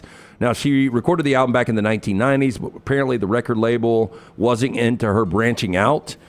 I'd like to hear that. Got into trouble for making this album, the alternative album. I never was really like, oh, we're going to release it, but I was like, I should release it. I should do it under an alias. She said basically the writing was a combination of One Sweet Day and Fantasy. Well, it's about to be her month. So I think I do it after that, Dunaway. Yeah. I go ahead and make all the money I'm going to make in November and December, and then I drop this thing in January. Yeah. While I'm still on the front burner, but I've made all the money I'm going to make. You know, I don't risk ruining my Christmas money. So it's more of the Nirvana, that type stuff? I guess. Oh, I'd love to hear, or it could be just a publicity stunt. One of the two. And here's another one from Dunaway before I get to Tyler's trash. Reports are New York City Council recently passed a bill that would allow the city to leave rat bait that includes birth control. New York City's health and sanitation departments are working together to leave the new contraceptives in specific Manhattan neighborhoods, including Upper Manhattan. Rat contraceptive was tested in pilot program just last year. Wasn't seen as a success. However, the new bait is said to be tastier, which the rodents will actually like. Here was the problem last year. The move was made after it discovered the city's current rat poison was making birds sick in the New York area, including the Central Park Zoo's Eurasian eagle owl, Flacco. Can't have that. Who, after escaping from his enclosure in 2023, crashed into a building and died from ingesting the rat poison. No. This is better than their other plan when a doctor uses a small scalpel and gives all the male rats vasectomies. Haven't done that one yet. Time consuming. You think that'd be tough to find? It would be fine. We won't have it done yet. Yeah. So, do you guys like the Werther's candy? I do, and I had some this weekend, believe it or not. Wow. Well, then you might like this. You've heard of Mom Jeans. Now, Werther's Original is introducing a denim line that seems destined to become known as Grandma Jeans. It's going to be a hard pass right here. Candy Maker has introduced a limited edition, a pair of jeans which are equipped with 30 tiny pockets, each designed to hold a single piece of the company's hard candy caramel. As you might expect, won't be sold in stores. Company is hosting a sweepstakes to give away 200 pairs to fans. Sweepstakes is open through October 25th. That first picture had a quarter zip on. That's up your alley. I do like quarter zips. I like Werther's. I'm not going to apologize. I know it gets associated with old people, but I mean, I like the old just regular butterscotch. Yeah, I do too. Yeah. I don't like butterscotch. I don't like red hot stuff really. The taste of cinnamon and red hot. Just like they have the red hot in the little pack. You didn't like Big Red gum back in the day? I liked Big Red gum for a little bit. Okay. But I didn't really like the other part of it. I like Werther's. Yeah, but it's caramelly, right? Werther's, yeah, it's kind of butterscotch and caramel had a baby. Yeah. Seattle police arrested 53-year-old man Wednesday who was in possession of various drugs as well as presumably stolen comic books and basketball cards. That's presumably stolen, As sir. officers were cruising the Georgetown neighborhood, they spotted a Hyundai Elantra that appeared to be stolen, was parked nearby. Officers then began investigating, found 53-year-old man sitting in the driver's seat. Man told officers he borrowed the car from a friend 2 months ago, but the car had been reported stolen less than 24 hours earlier. Officers found fentanyl, cocaine, meth. They also found basketball cards, comic books, including a graded and signed copy of classic X-Men #1. What is this worth? Well, I was trying to look that up right now, actually, and our internet just completely died that's on me unfortunate. back here. So what do I need to look up? Classic X-Men #1 value? Yeah, classic X-Men #1 value. I'm going to guess $10,000. Classic X-Men $1 value. I think this is the 90s run. Yeah, so it might be a little I'm less. getting too many different answers, but not much. Oh, $35. Yeah, I mean that's what I'm getting. 35 to 75. I would have guessed much more. Yeah, damn, I would $35. Graded and signed. Yeah, well, graded and signed is gonna be a little different. I'm going to tell you. At first, I would have said probably more than his Hyundai Elantra, but okay, turns out no, not even a tank of gas. Those Hyundais are expensive. Yes. Daytona Beach man arrested this week after police say he burned down his own house because Alabama lost.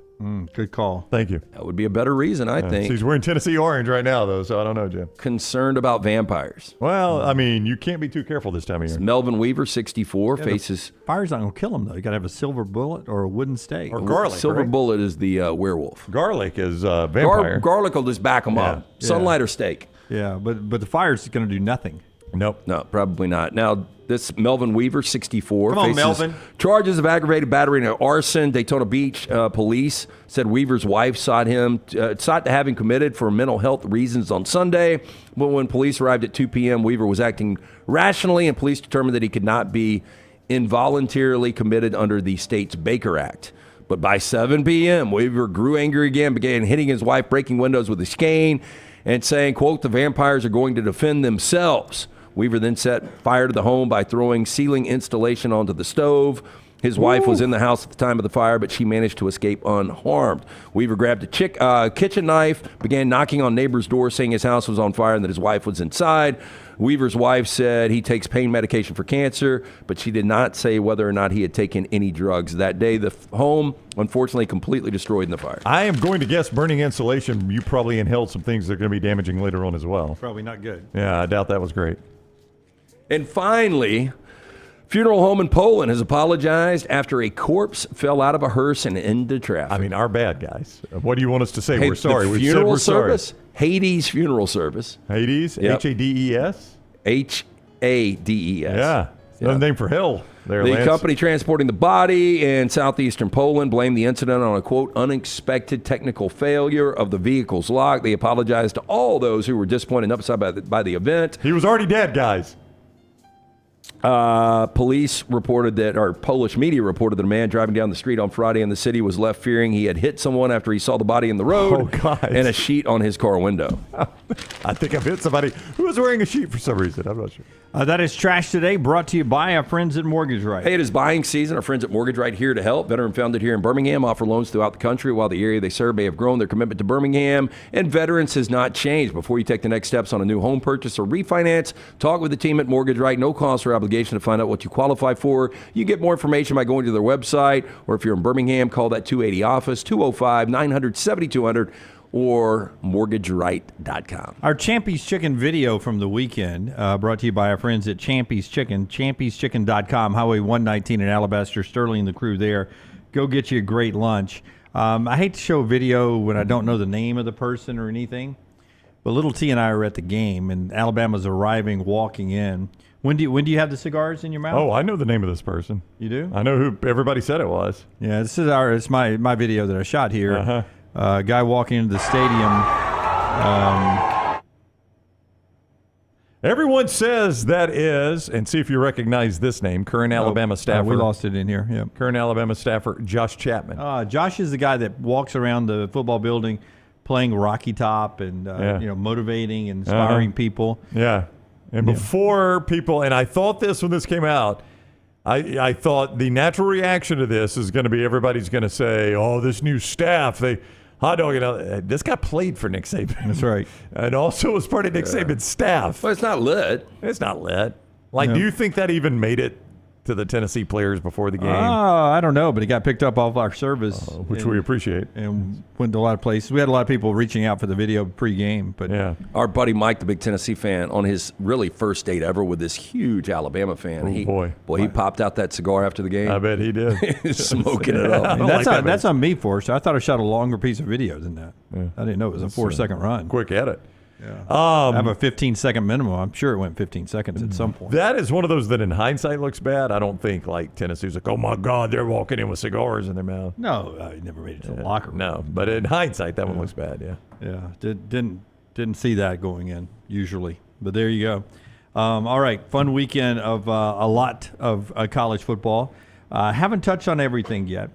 The other aspects of this playoff race gets really interesting when we talk about, the ACC.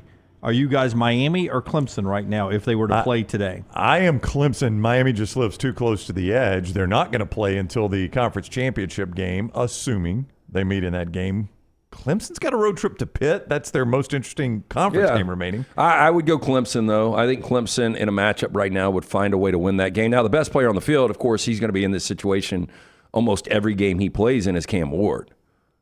He's just that good. You know, sometimes the I'm not going to remember the Greek mythology that flew too close to the sun. Icarus and his wings melted, right? Miami's flying too close to the sun right now. And every week it seems. Every week. And Klatt is right. A lot of times they've got, and it happened again this week, calls that go to review that seem like they're going to go against Miami that don't. The pun fully intended here, dark horse team we are not talking about in that conference is SMU. That team has turned the ship from an early loss. It was not a conference loss. They are undefeated in conference. They smoked Stanford. Remember, their one loss was a possession to undefeated BYU. That is right. A one-possession game to BYU. They still play Pitt, but they do not play Miami or Clemson. So there is a chance that we've got some weird three-way tie, and we don't even get Miami and Clemson. Well, here's what gets interesting about that. If you've got an 11-1 SMU, and their one loss is to maybe an undefeated BYU, I do think BYU loses this week, but we'll see. You've got a one loss right there with SMU. You've got an undefeated Miami possibly, and you've got a one-loss Clemson. How many teams does the ACC get? I don't know, because there is a chance none of these teams play one another. Clemson, Miami, and SMU do not play. So there is a chance you could end up with those three undefeated teams, and only two of them can play for the conference championship. So now you're left with maybe a one-loss overall undefeated team that doesn't even get to play for the conference championship. So let me ask you guys this scenario. Clemson plays Miami. They beat Miami. So Clemson is your ACC champion. They're obviously in. Miami's only got one loss. And they got the loss in that game, but SMU's on the outside. They didn't even play in the game with one loss. I know. Do all three of those teams get in? I don't think they do, no. But I don't know who you pick. I don't know. I mean, if BYU is undefeated, you have to put – I mean, SMU's one loss is by 3 to BYU. Yeah. And they didn't even get a chance to play in the ACC championship game. It'd be hard to leave them out. But Clemson's only loss is to Georgia, and then would be in that ACC championship game. So you can't punish them for losing in that ACC championship. I don't think so either. And then Georgia is not a bad loss. Could be number one in the country by then. Kalen DeBoer's news conference, when the show is over here we'll get to that. Stay with me here, Tyler. We'll wrap the show up here shortly as we start to wind things down. Looking forward to the World Series. We didn't get a chance to mention that on the show. Dodgers, Yankees finally again. First time since 81. Yeah, finally. That thing's ready to go. So we're going to start this thing, Tuesday or Wednesday? Yeah. I'm ready for some 43 baseball. 43 years. The World Series I thought we would see all the time. And Buster, when we brought it up, you asked him the question last week, and he's like, well, they played a lot. This is the 12th time they've met the World Series. It's just been 43 years. That's right. Yeah. And, it's going to be fascinating because you've got both of your MVPs probably, and Shohei and Aaron Judge on the other side. And you've got so much offense coming into this World Series. Dodgers, I saw anywhere from a minus 125 to minus 130 in this series. I don't know what my bookie's got it at right now.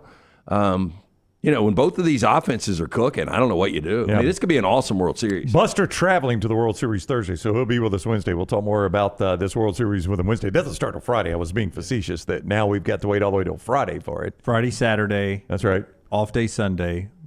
Monday, Tuesday? I think that's right. All the games I saw start at 7:08 Central, 8:08 Eastern, 7:08 Central. So you know all the game times. It's going to be a universal game time. I mean, in the NLCS, they averaged over 7 runs per game. 46 runs, 42 walks in 6 games, and that is with Teoscar Hernandez and Freddie Freeman, your traditional 3 and 4 hitters in that lineup. And Dave Roberts has made some moves there. Those guys only had 1 RBI each, and the offense was outstanding. Hemp Services, wrapping us up here, brings you Lance's Lock, lanceslock.com. A couple of NFL games tonight. One is stream only, ESPN Plus, Chargers and Cardinals. The ABC ESPN game is Ravens and Bucks. Tell us about Hemp and Lance's Lock. Yeah, hey, we got a free play out tonight. The only game we've got up, we've got the Arizona Cardinals +1 at home against the Chargers. That is your free winner tonight in the NFL. Jump on board, lanceslock.com. Always brought to you by our friends, Hemp Services. Whether you experience plumbing, heating, or cooling issues in your home or business, they are ready to serve you. Call Adam, Chad, Andrew, the guys there, 205-229-2090 or hemphillservices.com. All right, overtime is coming up. We'll hear from Kalen DeBoer as we get ready for Alabama to play another top 25 matchup, this time at home against Missouri. And then Hugh Freeze, hopefully, as Auburn gets ready to go back on the road. Kentucky, it's all coming up in overtime. Until next time, God bless you. God bless America.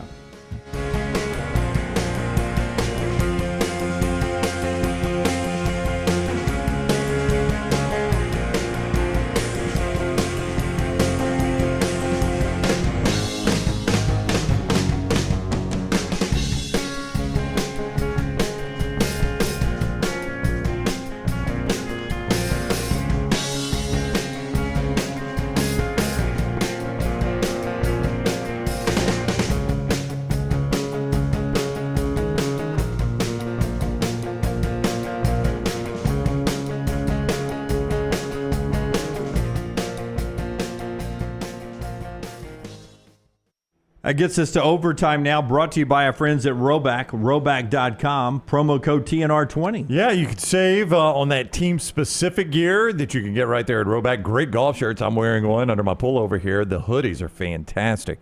Quarter zips, I love those. All good at roback.com, code TNR20 to save 20% off your initial order. It's the for the second loss for Alabama before November, first time since 2007. Let's listen in to Kalen DeBoer as they get ready to host Missouri, coming off the loss to Tennessee. All right. Good morning. We've had two losses now, and trying to find those complete games and as a team. And there's been times throughout the season where we've played very complementary. It might be takeaways and scoring. It might be one team needs a little pick me up, the other comes through. But when the losses happen, those things get amplified. You certainly really look into that more. We got to play better as a team. It's what great teams do, and so we haven't been our best in those two games in particular. And I know there's other times we can always look and know we got to improve, but can't have the mistakes, can't have the penalties. Got to have better execution. All those things that put you behind the 8 ball. Throughout the course of the game. And here in the SEC, there's such a fine line, obviously, between winning and losing, and that's how you get beat. And so, that's on all of us. It starts with me just continuing to set the standard, that will lead to high performance. And I know that it just comes down to competing, being solution-oriented every day, bringing everything you have to the football team. I'm confident in a group of guys that want to be great. There's no doubt about it. I can see in their response each and every day, just showing up to work.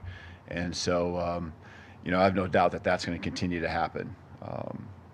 We know that just being a championship football team is hard.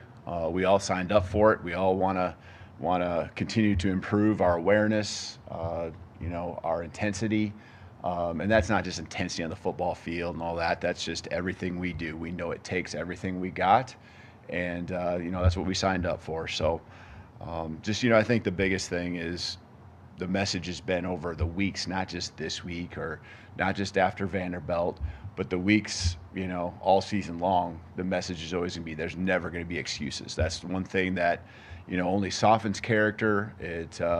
It lowers the standard, and that will never happen. And so, again, talk about being solution-oriented, continue about moving forward, making sure you got the right people here. And I firmly believe that we have a lot of great people with a lot of great skill sets, whether it's players, staff, and that they're all working together. And so really, know that that's going to be the case. Kind of moving on to a couple other things. Just with injuries, I'll give you an update. I know with Keon Sabb, he does have a lower extremity injury. We're still gathering information here, but we do expect him to be down for a while, and so, that could be an extended amount of time, and we'll just continue to evaluate that. I know there's a lot of, I think, one position group in particular, just kind of put them all together. All the other DBs, I think, just look to see how they progress throughout the week. A lot of similarities between just kind of the level of the injuries that they all have, and right now I'd be expecting them all to be able to play on Saturday. So be ready to go. When it comes to Missouri, just Coach Drinkwitz, especially over the last 2 years, but I know it takes time for him to build to this, has done a great job. Great football coach, just as far as how he's developing guys and, bringing the right people into his program. Got some transfers that have added to, a solid group of returning starters, 17-3 over the last 2 years. Just a resilient group, won some close games. And so we got another great task at hand, as they're all always going to be in the SEC. And, our guys are looking forward to the challenge. I know this week's going to be, one where we get back to work and want to bring a homecoming win back home for all our fans, all our alumni. Thank you, coaches. start with Charlie Potter here on the right. Yeah, Coach, just with Jalen, is he dealing with anything from an injury standpoint, maybe banged up a little bit? And if not, what do you do to kind of build his confidence up after the last 2 weeks? Sure. Yeah, I think at this point in the year, I don't think there's many guys that play a lot of snaps who don't have something, and just working through it. But he's more than capable, and as he goes through the week, you're just ready to play on Saturday. So there's nothing that's going to be holding him back from going out there and being able to help us get a win. Confident of that. Stay on the right side, Kirk. Kirk, right there. Coach, I know the head coach is responsible for everything, but I wonder if there are some coaches who take exclusive responsibility for things like play calling, for instance, or substitutions or clock management. I wonder what sort of things you are, besides your veto power, anything that are exclusive to you. Yeah, I think all those things you mentioned are part of the job responsibility and how I look at it, and take all those things seriously. And so every element of the program, it's always things that I'm going to discuss if it involves other people, which usually it does, and go to those people. Making sure our coaching staff is always aligned on the same page, whether it is the play calling, whether it is the situational piece, off the field, recruiting efforts, making sure everything's always aligned. And so, evaluating, I'll tell you this, a lot of times there's situations that do come up that really work out for you. And, you think about many times where, in the past with different teams and all of that, maybe it's not the decision you would have made as far as that particular call, but there's a lot of good calls that you can make that all work. And so what happens is you got to make sure that the guys are prepared, that they're confident, and then going out and execute what it is that you've been working on. So, I have full confidence in who we have, and my job's to continue to guide them, give them, my perspective, be there in the moment in the games, to continue to make sure we're sticking to the plan that we worked on, the plan that was created, the ones that the guys have practiced, and just making sure we're staying the course, in that moment, and then also staying the course as we continue to develop our players over the course of the years, and their careers. Go to Chase, far left. I wanted to ask you about the personal foul against Kendrick Law at the end of the game to set up the 4th and 22. What was your, I don't think you got asked about that on Saturday. What was your message to him after the game on that? Yeah, the message continues to be right with the team. It's not just one. It's we gotta learn from those moments. Those moments are big, and our choices, our decisions, our words, our actions. All of those things. They have to be focused on what's best for our team. And obviously, in that moment, we're fighting to try to find a way to win, and it's a big moment. And so, we got to make sure we, of course, address them, but we got to, we can't continue to have the mistakes, and that those are in particular that we can control. Some things you just can't control, the things that happen to you, the way the ball bounces, and all of those things. So. I think just everything in general, it starts with our thoughts. We got to make sure other people's thoughts don't become ours, and we got to make sure that, if someone's talking to us, we gotta learn to walk the other way, and be more emotionally disciplined in every facet, not just the high aggression type things, but also just when the momentum swings and things like that happen in a game, be able to trust in your preparation, trust in what you're doing. But we got to be better. We got to be better there. And obviously that's an important part of what great teams do, is be great in those times. Second row left, Tony. Obviously, if Keon's going to be out for any time, you're going to need Bray Hubbard to step up. Just what have you seen from him, and how much has he grown in this season? Bray's been working hard for this opportunity, and he worked, not just last week, but every week he's worked to be ready, and we had no doubt that he would be come Saturday when he was called upon, and he'll go out there again this week and And our team really believes in him. He does a lot of things on special teams, and you can see it every day in practice. And so he's been around the program, and now this is that time, that next up, next man up mentality. That's what we talk about, and that's what it's got to be. And I know, again, high level of want to that he has, and I'm excited for his opportunity. I love Keon to death, and Keon's he's a warrior, man. There's more things I want to say about Keon and what he did to go out there and try to help our football team. But there's next man up mentality, and I'm excited for the opportunity that Bray has in front of him. Jump right across the aisle here with Matt.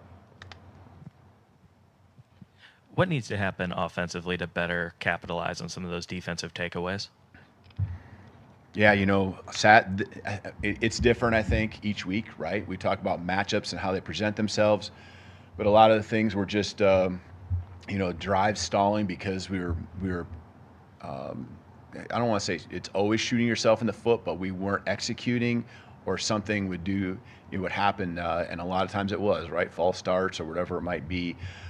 We just wasted plays and got ourselves behind the chains, weren't able to have our full offense available on every play. And, we were good at that early in the season, and we got to get back to, taking advantage of those opportunities, playing off the defense and those momentum swings, keeping them on our side when those times come. So credit the defense now, a couple weeks in a row, they've got the ball loose, or they've made some interceptions, and again, we got to play team football and make those opportunities really pay off. Like that third row there. Just to clarify, knee injuries in the secondary, does that include Zabian? Because I know we didn't see him for most of the game there. Yeah, that'd be Zabian, Devontae. Is there anyone else you're wondering about? Red, yep. Red would be in that group as well. That's Colin. Hey, Kalen. I'm curious, do you feel like there's still a learning curve in terms of Jalen Milroe and the rest of the offense, in terms of learning your offensive scheme, adapting to what you expect out of them? Or is it kind of... Yeah, I'm just really, I'm pleased with a lot of the things that he's done and the way he's really wanted to learn the offense, our system. I think there's always a management of a game that goes between coaching staff and your quarterback, because he's the ultimate guy on the field that runs the show. And I think when you ask, is there a learning curve, or I think there always is, and I think it continues. But obviously we're halfway through the season, and we got to make sure we continue to do things he's comfortable with, which I think he's comfortable with. Everything we ask him. And there's also then situations you get into that are in front of you. How many times do you like to be in second longs, third and longs? Those are hard on any quarterback, no matter how good you are. And so I know in Jalen's case, I know how he takes it all on himself, but there's other things that we all can do to help support him and keep him from being in those tough spots, especially when you have a loud environment, and it's hard enough just to be able to communicate with your team, make those extra little checks or calls that need to be made. That energy is a lot. We need to come through and help him out a little bit more too. And just like you'd guess, he can continue to improve as well. A couple more questions. Start with Katie, second row there. It's obviously been a small sample size overall with his number of attempts here at Alabama, but in his career, Graham's 1 for 4 on kicks of 50 yards or more. And we've seen Connor handle the kickoffs this year. Has there been any consideration of Connor maybe doing longer kicks, or is Graham kind of the guy y'all are sticking with for all field goals? Yeah, I have a lot of confidence in Connor. I've really seen Connor in practice continue to really be more consistent than I remember in the spring. And, I think we were right on the edge of what Graham was capable of. I felt that. Did think about, just which way the kicks, even though there was just a small wind, looking for that little bit. I knew it would be close. You go with your gut on those things, and, obviously it came up just short, but I felt like he was on point. I felt like he put a good solid swing on it. And, we got a lot of confidence in both of those guys, to be honest with you. Finish up, Jonathan, all the way in the back.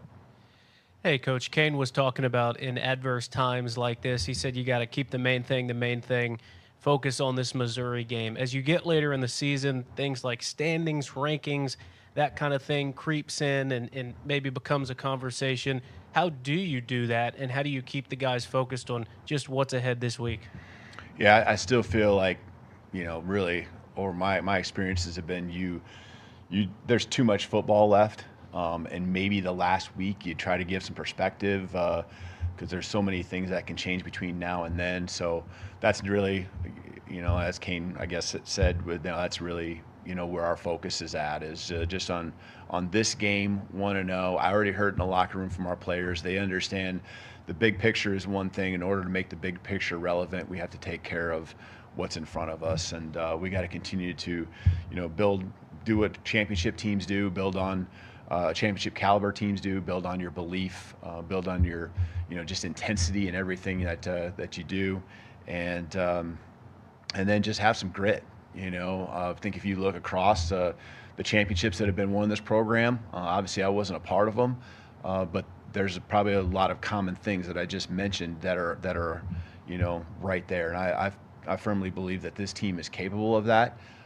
We just gotta jump over that line. That is a fine line on, the winning and losing and what it takes to be great. And again, we have the people here that are going to work hard to do everything they can within their means to make that happen. So I'm excited to get back to work. We knew this wasn't going to be easy.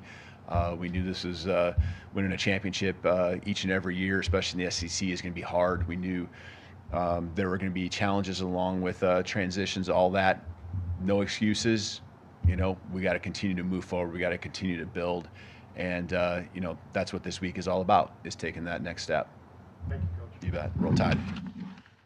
Okay, that's the Kalen DeBoer news conference here in overtime, being brought to you by our friends at roback.com. Code TNR20 when you make your first order right there at roback.com. All those great polos. I'm wearing one under this pullover right here. The great hoodies, quarter zips. We love wearing those around here this time of year. Pants, they got it all at roback.com. Code TNR20. 20% off your initial purchase at roback.com. David Hell had a great line at ESPN.com when it comes to Alabama, that they avoided death with a final play drive by Milroe to Ryan Williams in the Georgia game, and it's been like Final Destination since then. Death's been stalking them, and it finally caught up to them in Knoxville this past weekend. Over at Auburn, they're struggling just to find a dub right now. They've only beaten Alabama, A&M, and New Mexico this year. 2-5 now as they get ready to go on the road at Kentucky. Here is Hugh Freeze from earlier today. As I said Saturday after the game, and unfortunately it's kind of a repeated topic, it feels like, is our kids are playing really hard, and pleased to see that, and proud of them for that, and they played well for the majority of the game Saturday, and but we've got to figure out how to finish, and that when you're playing a top 20 team, which I think Missouri is, they're solid, very solid, and you can't have lapses or bad calls or bad execution at critical moments, and we've played two top 20 teams in the last 3 weeks, or at least they were ranked that at the time, and have had the lead in the fourth quarter, and not able to finish is incredibly disappointing and frustrating, for sure. I've never had a season, and I guess it's my 32nd season counting high school. Just I've only had one regular season losing record, and gosh, this is seems like that every winnable game has not gone our way, not a single one. That and obviously I hate the result for the players and our incredible fans and administration and you guys that cover us, and I hate it. It makes you sick, physically ill, when you don't get across the finish line, and it makes you act crazy and say crazy things to those you love sometimes, and it's just it's frustrating, and it's and the great thing about it is, man, it teaches you so much about who you are in the valley, and teaches you perspective of really keeping your eyes on the right things in the challenging moments, which for me is the impact that the chance I have to impact this building by what they see and how I handle the challenging times. And I haven't had a ton of practice at that in throughout the years, and so I'm having to learn about myself and seek great counsel, and obviously stay grounded in my faith and what I know to be true and pure and good, and hopefully keep this building continuing to work like they are and playing as hard as they do. I mean, we have a young team, and they're learning and they're growing, but I do think we still play not to lose instead of, man, let's play to win. And truthfully, we probably are coaching that way some too. I feel the pressure of those calls of not being free to do what I've done for years, and oh man, we could screw this up, or we could not execute this correctly, and so those are all feelings that are real and legitimate, and probably have an effect on us not finishing games really well. When you watch that game,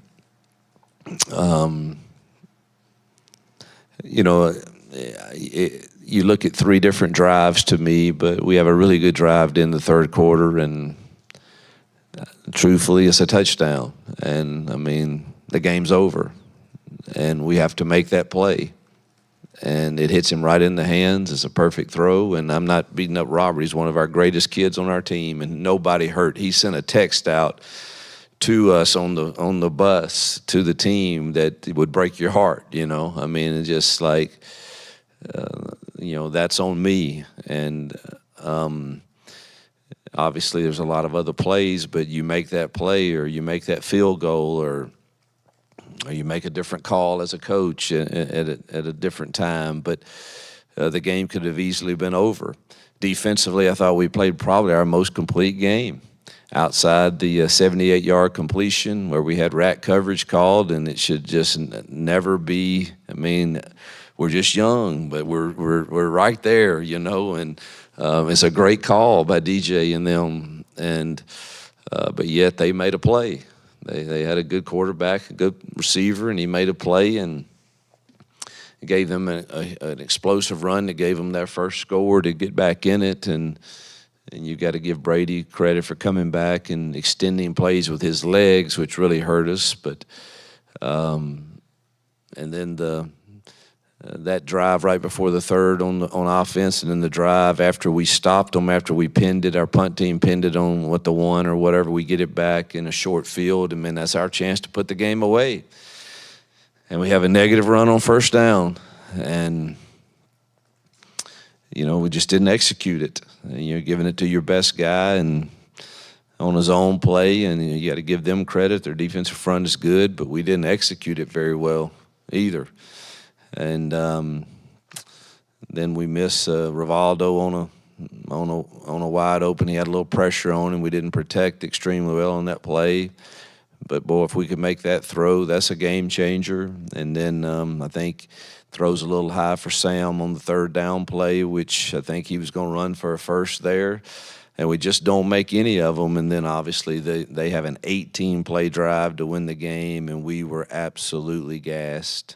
And DBs, the young ones who had played pretty well at keeping everything in front of them most of the game, man, they got tired in that, and your technique went from like watching it yesterday with the defensive staff, it's just, the same call was executed 3 times perfectly in the first half, and my alignment that's supposed to be just outside tip or just inside tip, all of a sudden in this 18-play drive with the game on the line, everything changed in the way we went about technique and playing it, and we did get gassed too up front and couldn't get any pressure, and so that's really the game in a nutshell in my eyes. And it's just frustrating. I've said it before. I remain confident in the staff and our players, and just continue to trust the process of what we're becoming through the challenging times. And hopefully the results will start to show sooner than later. I know they're coming, and no one wants to see the Auburn family and our players get to enjoy that more than myself.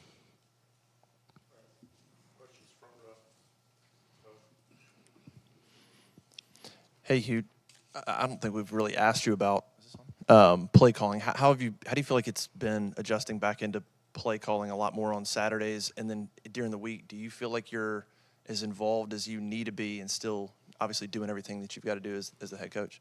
Yeah, it's a challenge, like this morning, we're trying to get to the basis of the Kentucky plan in, and got a stream of players that I want to see and spend time with, and so that's been in and out, and I've been in and out, and but I'm pretty clear with the guys what I think that we can do, and I think we're all in agreement and in alignment on that. The play calling part has been obviously Nick's does some of it, Kent does some of it, but I've for sure had my share of it. Has been it's 4 hours of stress. It's 4 hours of man feeling like you have to have the perfect call for us right now. That we don't have a lot of erasers. We don't have a lot of we just don't have a lot of the margin for error. Seems so small, and maybe that's the feeling that has you feeling like, man, we've got to get this. Like I wanted to when we got that ball to take a shot, and shoot, 5 years ago I'd have done that and not worried. But then you're 2nd and 10, and you're like, God, we didn't give it to 27, and we should have, and. But then we give it to 27, and we don't execute it exactly right, and there Ian made a great play, and you're in 2nd and 12. But it's a challenge to recruit your current roster, to help work on the offensive game plan. Thank God I've got guys I trust on the defensive side, because if I had to do anything more over there, it definitely wouldn't be enough time in the day. And then this profession has gotten to where you feel like you're lifting weights, and there's an added 45 dumbbell like every other day possibly with something else, whether it's the transfer world or an academic or a discipline issue or a family issue that a kid's having, and when you're a relational staff like we are, they feel the comfort level to, let me go see Coach Freeze.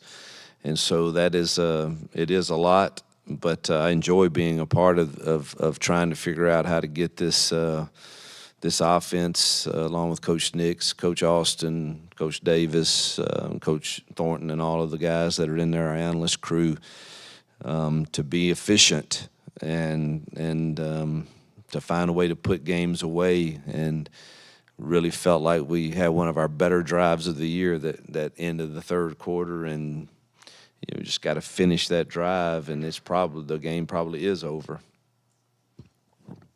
After the first series, we saw D Wade at left tackle the whole rest of the way. Do you expect that to be the case moving forward? Yeah, we'll continue to look at that this week. The movement stuff that has started to happen against us because we were really good at getting into correct runs against fronts for several games, so everybody's trying to do pattern what others have done. And we had a couple, Percy struggled with it in all reality. And first play of the game, we should have a completion for I don't know what Dre would have caught it and tight turned and, I don't know, 10 yards, let's say. We just totally, the movement messed up Percy, and he just totally kind of didn't block anyone, and the guy sacked us. And I love Percy, and we're going to continue to work with him. The movement is just, it's giving him some problems, and we just didn't, we felt like we would be a little more sound with the other crew in there if that was going to be their game plan.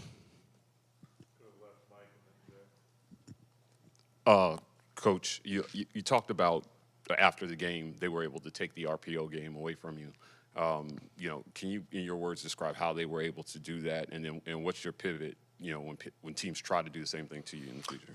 Well, I mean, the box is a good box to run against, so you hand it off, and I don't know what our average rush was. I can't remember, but it was pretty solid.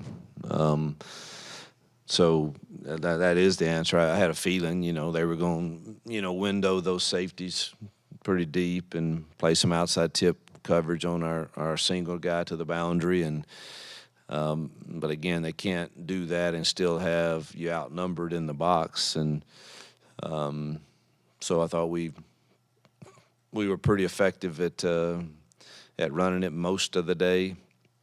They had some good plug deals with their backers that caused us problems in the second half some. But they definitely were not going to let us sit there and throw RPOs for sure. So you got to be able to run the football.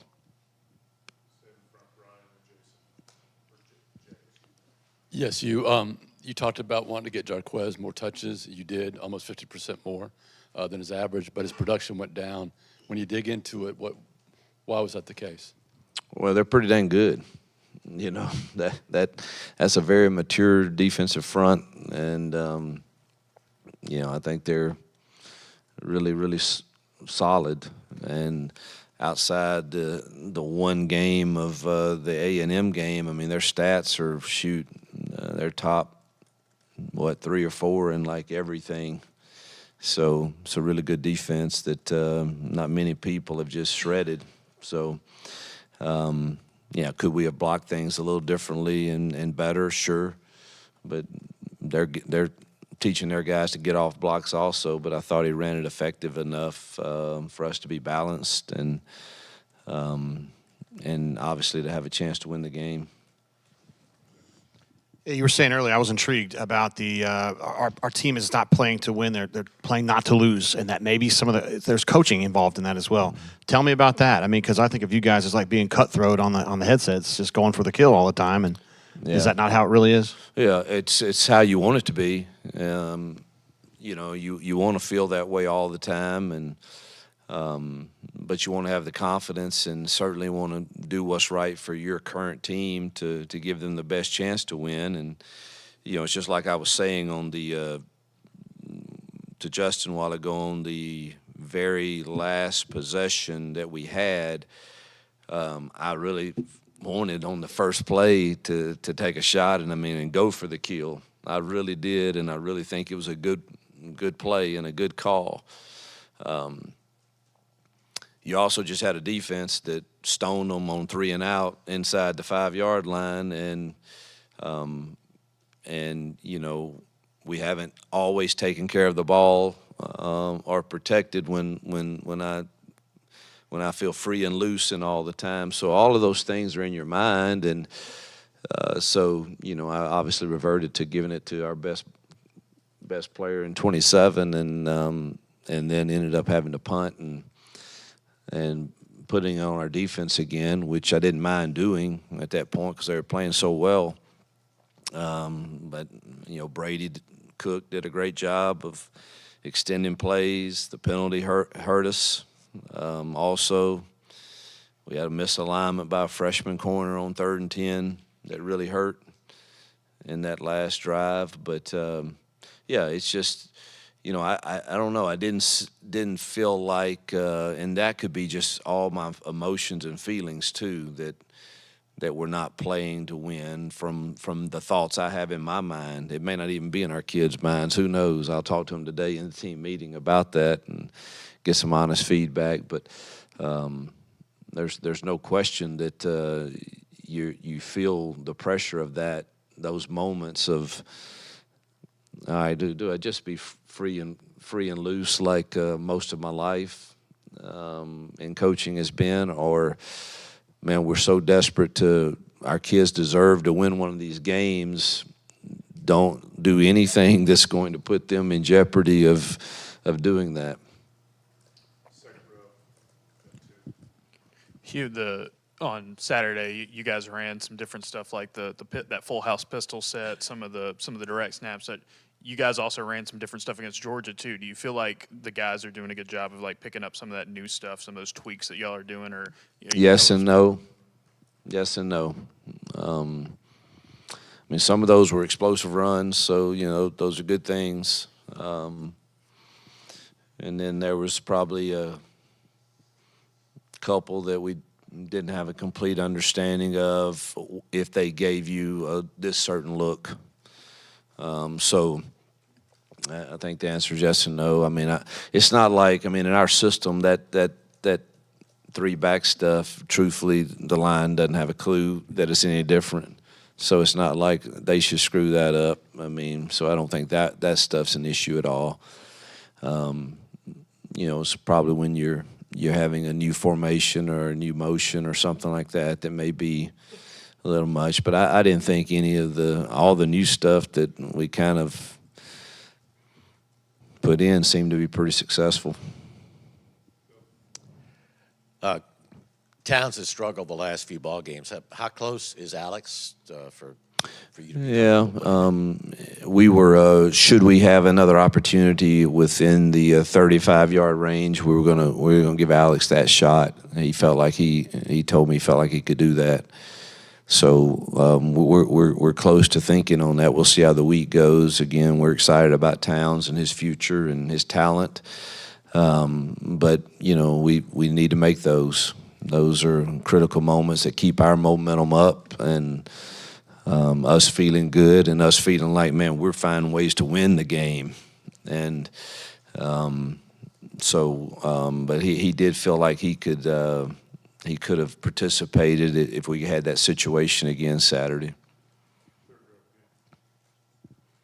Kentucky's been pretty up and down this season, but the defense has been one of the best in the conference. What have you seen from them? And what are the biggest challenges you think that unit's going to bring to you guys on Saturday? Yeah, first, Coach Stoops, I think, is one of the best in the business. I think he gets more out of his teams year in, year out than most coaches do. And so give him a lot of credit and like him as an individual and does a great job coaching. But this defensive front, it starts there, and they're the real deal.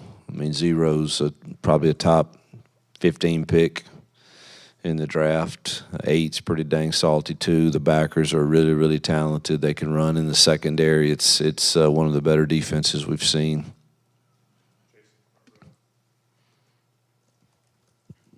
You talked about some mistakes the young guys have made, but 6 months ago, could you have ever envisioned that you'd have Jay Crawford and Kinsley Fowson out there starting corners? And how much have you seen those guys grow? They're growing, man. They're getting better too. It's just it's uncomfortable, but they're definitely growing and getting better. I see it in practice, in one-on-ones, and and they're playing against some really good players. They had some good receivers, and I thought for the most of the game, again, they did some things that last drive that, man, and you can go back and see it in the first half that they did it perfectly. But you get tired and the pressure's on and things are moving fast at that moment. And man, my alignment's just that much off. And it makes it a difference in the leverage. And so you're still seeing some of those things, but there's no question that they're improving for sure. You kind of touched on it earlier, a little bit of lack of execution to open up the game offensively. But you guys have struggled to open up the games, especially in conference play. What's what's kind of feeding into those slow struggles? Or defense is kind of throwing different looks at you than what you've seen throughout the week? No, not really. I mean, that one there, let's start with what really happened. I mean, we get a penalty on special teams, which we've had too many of those. Offensively, we're like one of the best in the nation at lack of penalties. Special teams, we're not good. And it started us on the 5-yard line, and we totally MA'd on the first play of the game and take a sack. So you're not going to be aggressive and recover from that on the first drive of the game. I don't care what game I'm coaching in. We're probably not fixing to do something really stupid right there other than try to get us a little field position and punt the football, and which we did, and our defense held them, I think, or they missed a field goal or something after that. I can't remember, but it wasn't a touchdown. I do know that. So that's I can't go back and remember all the other first drives, but that one was a tough one. I mean, you get the penalty that puts you back inside the 5, and then you give up a sack the very first play on a quick game, which the ball's coming out. It should come out like that, and, I mean, we literally didn't have time to throw it, which means we totally MA'd that. So that's what killed the first drive. Hugh, just the one catch for Cam on Saturday, but into the end zone, nice throw, nice touchdown. How big was it for him and his confidence to get into the end zone and hopefully build on that for the back half of this season? Yeah, we need those young guys to keep growing up. You know, Dre is the most mature of that group, the most complete. We need to get him more touches too. 11, Malcolm's doing some good things with the things we're asking him to do. Cam, obviously a deep threat, has been proven that he's that. We've got to keep him improving the intermediate part of his game. He really should have had an opportunity for 2 other catches, and didn't. He did not execute the route properly. And the frustrating thing is, like I'm talking to Jason earlier, is just, I mean, these kids are very talented, and they're the future and foundation of our program, and you see them do it in practice, and then the bullets get real and things change a little bit, and that coverage is a little different than I experienced against the service team in practice, and I cut this route, 2 yards short, and those things continue to happen some. I mean, we're getting better. Perry's had a couple of really good weeks, so has Bryce. And Malcolm's getting better at understanding things, and obviously Cam's getting his reps. But we just got to get really a lot more consistent in all of the techniques of running those routes. It was announced last week that the last 2 remaining games that had tickets are now sold out. So that's 2 season sellouts in your first 2 seasons. What does that support mean? Yeah, man, I can't say enough about the Auburn people.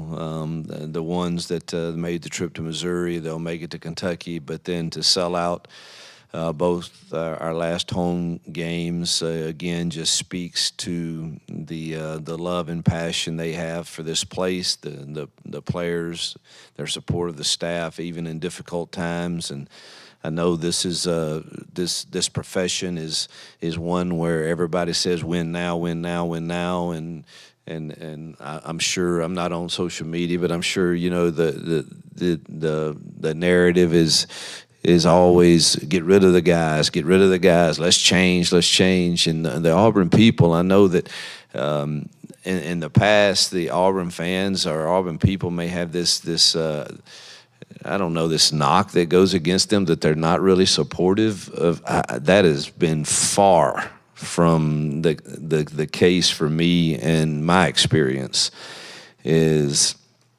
they are incredibly supportive and pulling for the next game and the next success and the next opportunity and the next recruiting class and the vision that we've casted. From Dr. Roberts and John Cohen down to me, being on the same page and in alignment, and from our Own to Victory folks and everything that's going on in this new college game, I think what Jeff is saying is just, I couldn't be more thankful for and the support of the Auburn family, and they continue to prove it over and over again.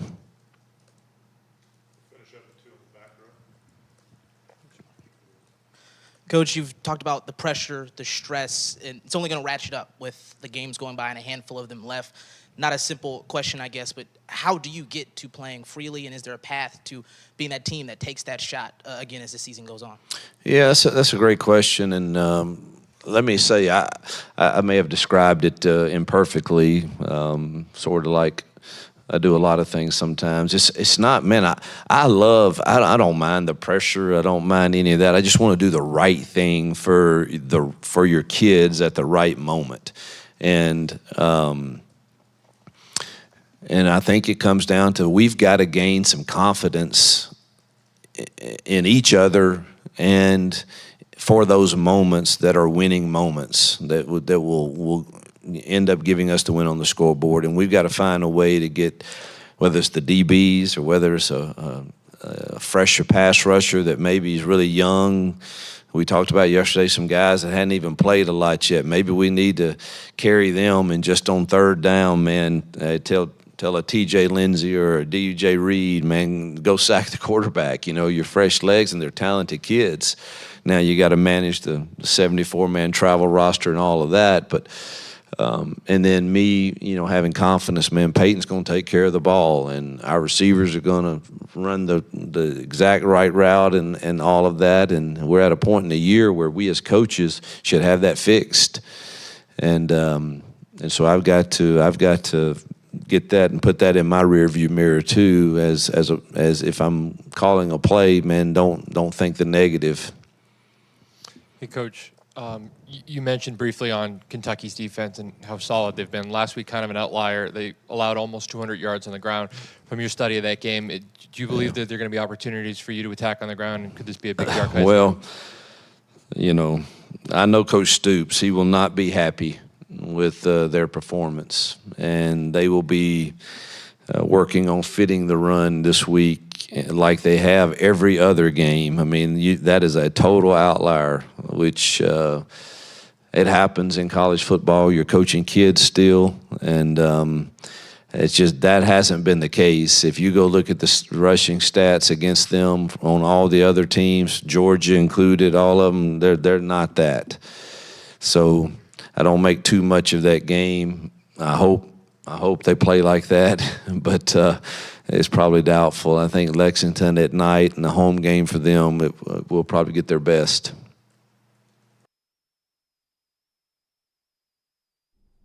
And that's Hugh Freeze there in the overtime, brought to you by our friends at roback.com. Lengthy interview there with Hugh today. Double the time of what Kalen DeBoer did, but both of them coming off losses, having something to talk about. For Hugh, though, finding the positivity of moving forward, sellout crowd, support, recruiting, momentum, all that, he's still trying to move forward. Well, you know, again, this was the part of the schedule. I thought if they could just get that win Saturday somehow, they could actually pick up a little momentum in this portion of the schedule. But you start this portion with a loss, and now you're going back on the road to a team that has not played well lately. But to Hugh Freeze's point just a few moments ago, you know that the one thing Mark Stoops is working on right now is stopping the run. So as you're trying to get Jarquez Hunter going, you've got a defensive-minded head coach, is probably going to be focused on stopping the run better. So it's an interesting matchup there. Maybe Auburn has to throw more Saturday rather than run more. I don't know, man. That's such a puzzling Auburn team right now. It's all about matchups. Roback.com matches all the good stuff you've got happening for you right now. Roback.com, promo code TNR20. Brandy's got a Roback shirt on underneath that pullover. I do indeed love them. The golf shirts, the great hoodies, the quarter zips, all of that. Roback.com. Team-specific gear, too. Jalen Milroe there. Scott is showing you team-specific gear at Roback.com. Code TNR20 for 20% off your initial order at roback.com. Don't forget, Unlocked is coming up with Lance Taylor and Brock Heward. That's in about 12 minutes here on this platform. We'll get that to you then. So after that, make sure you follow everything.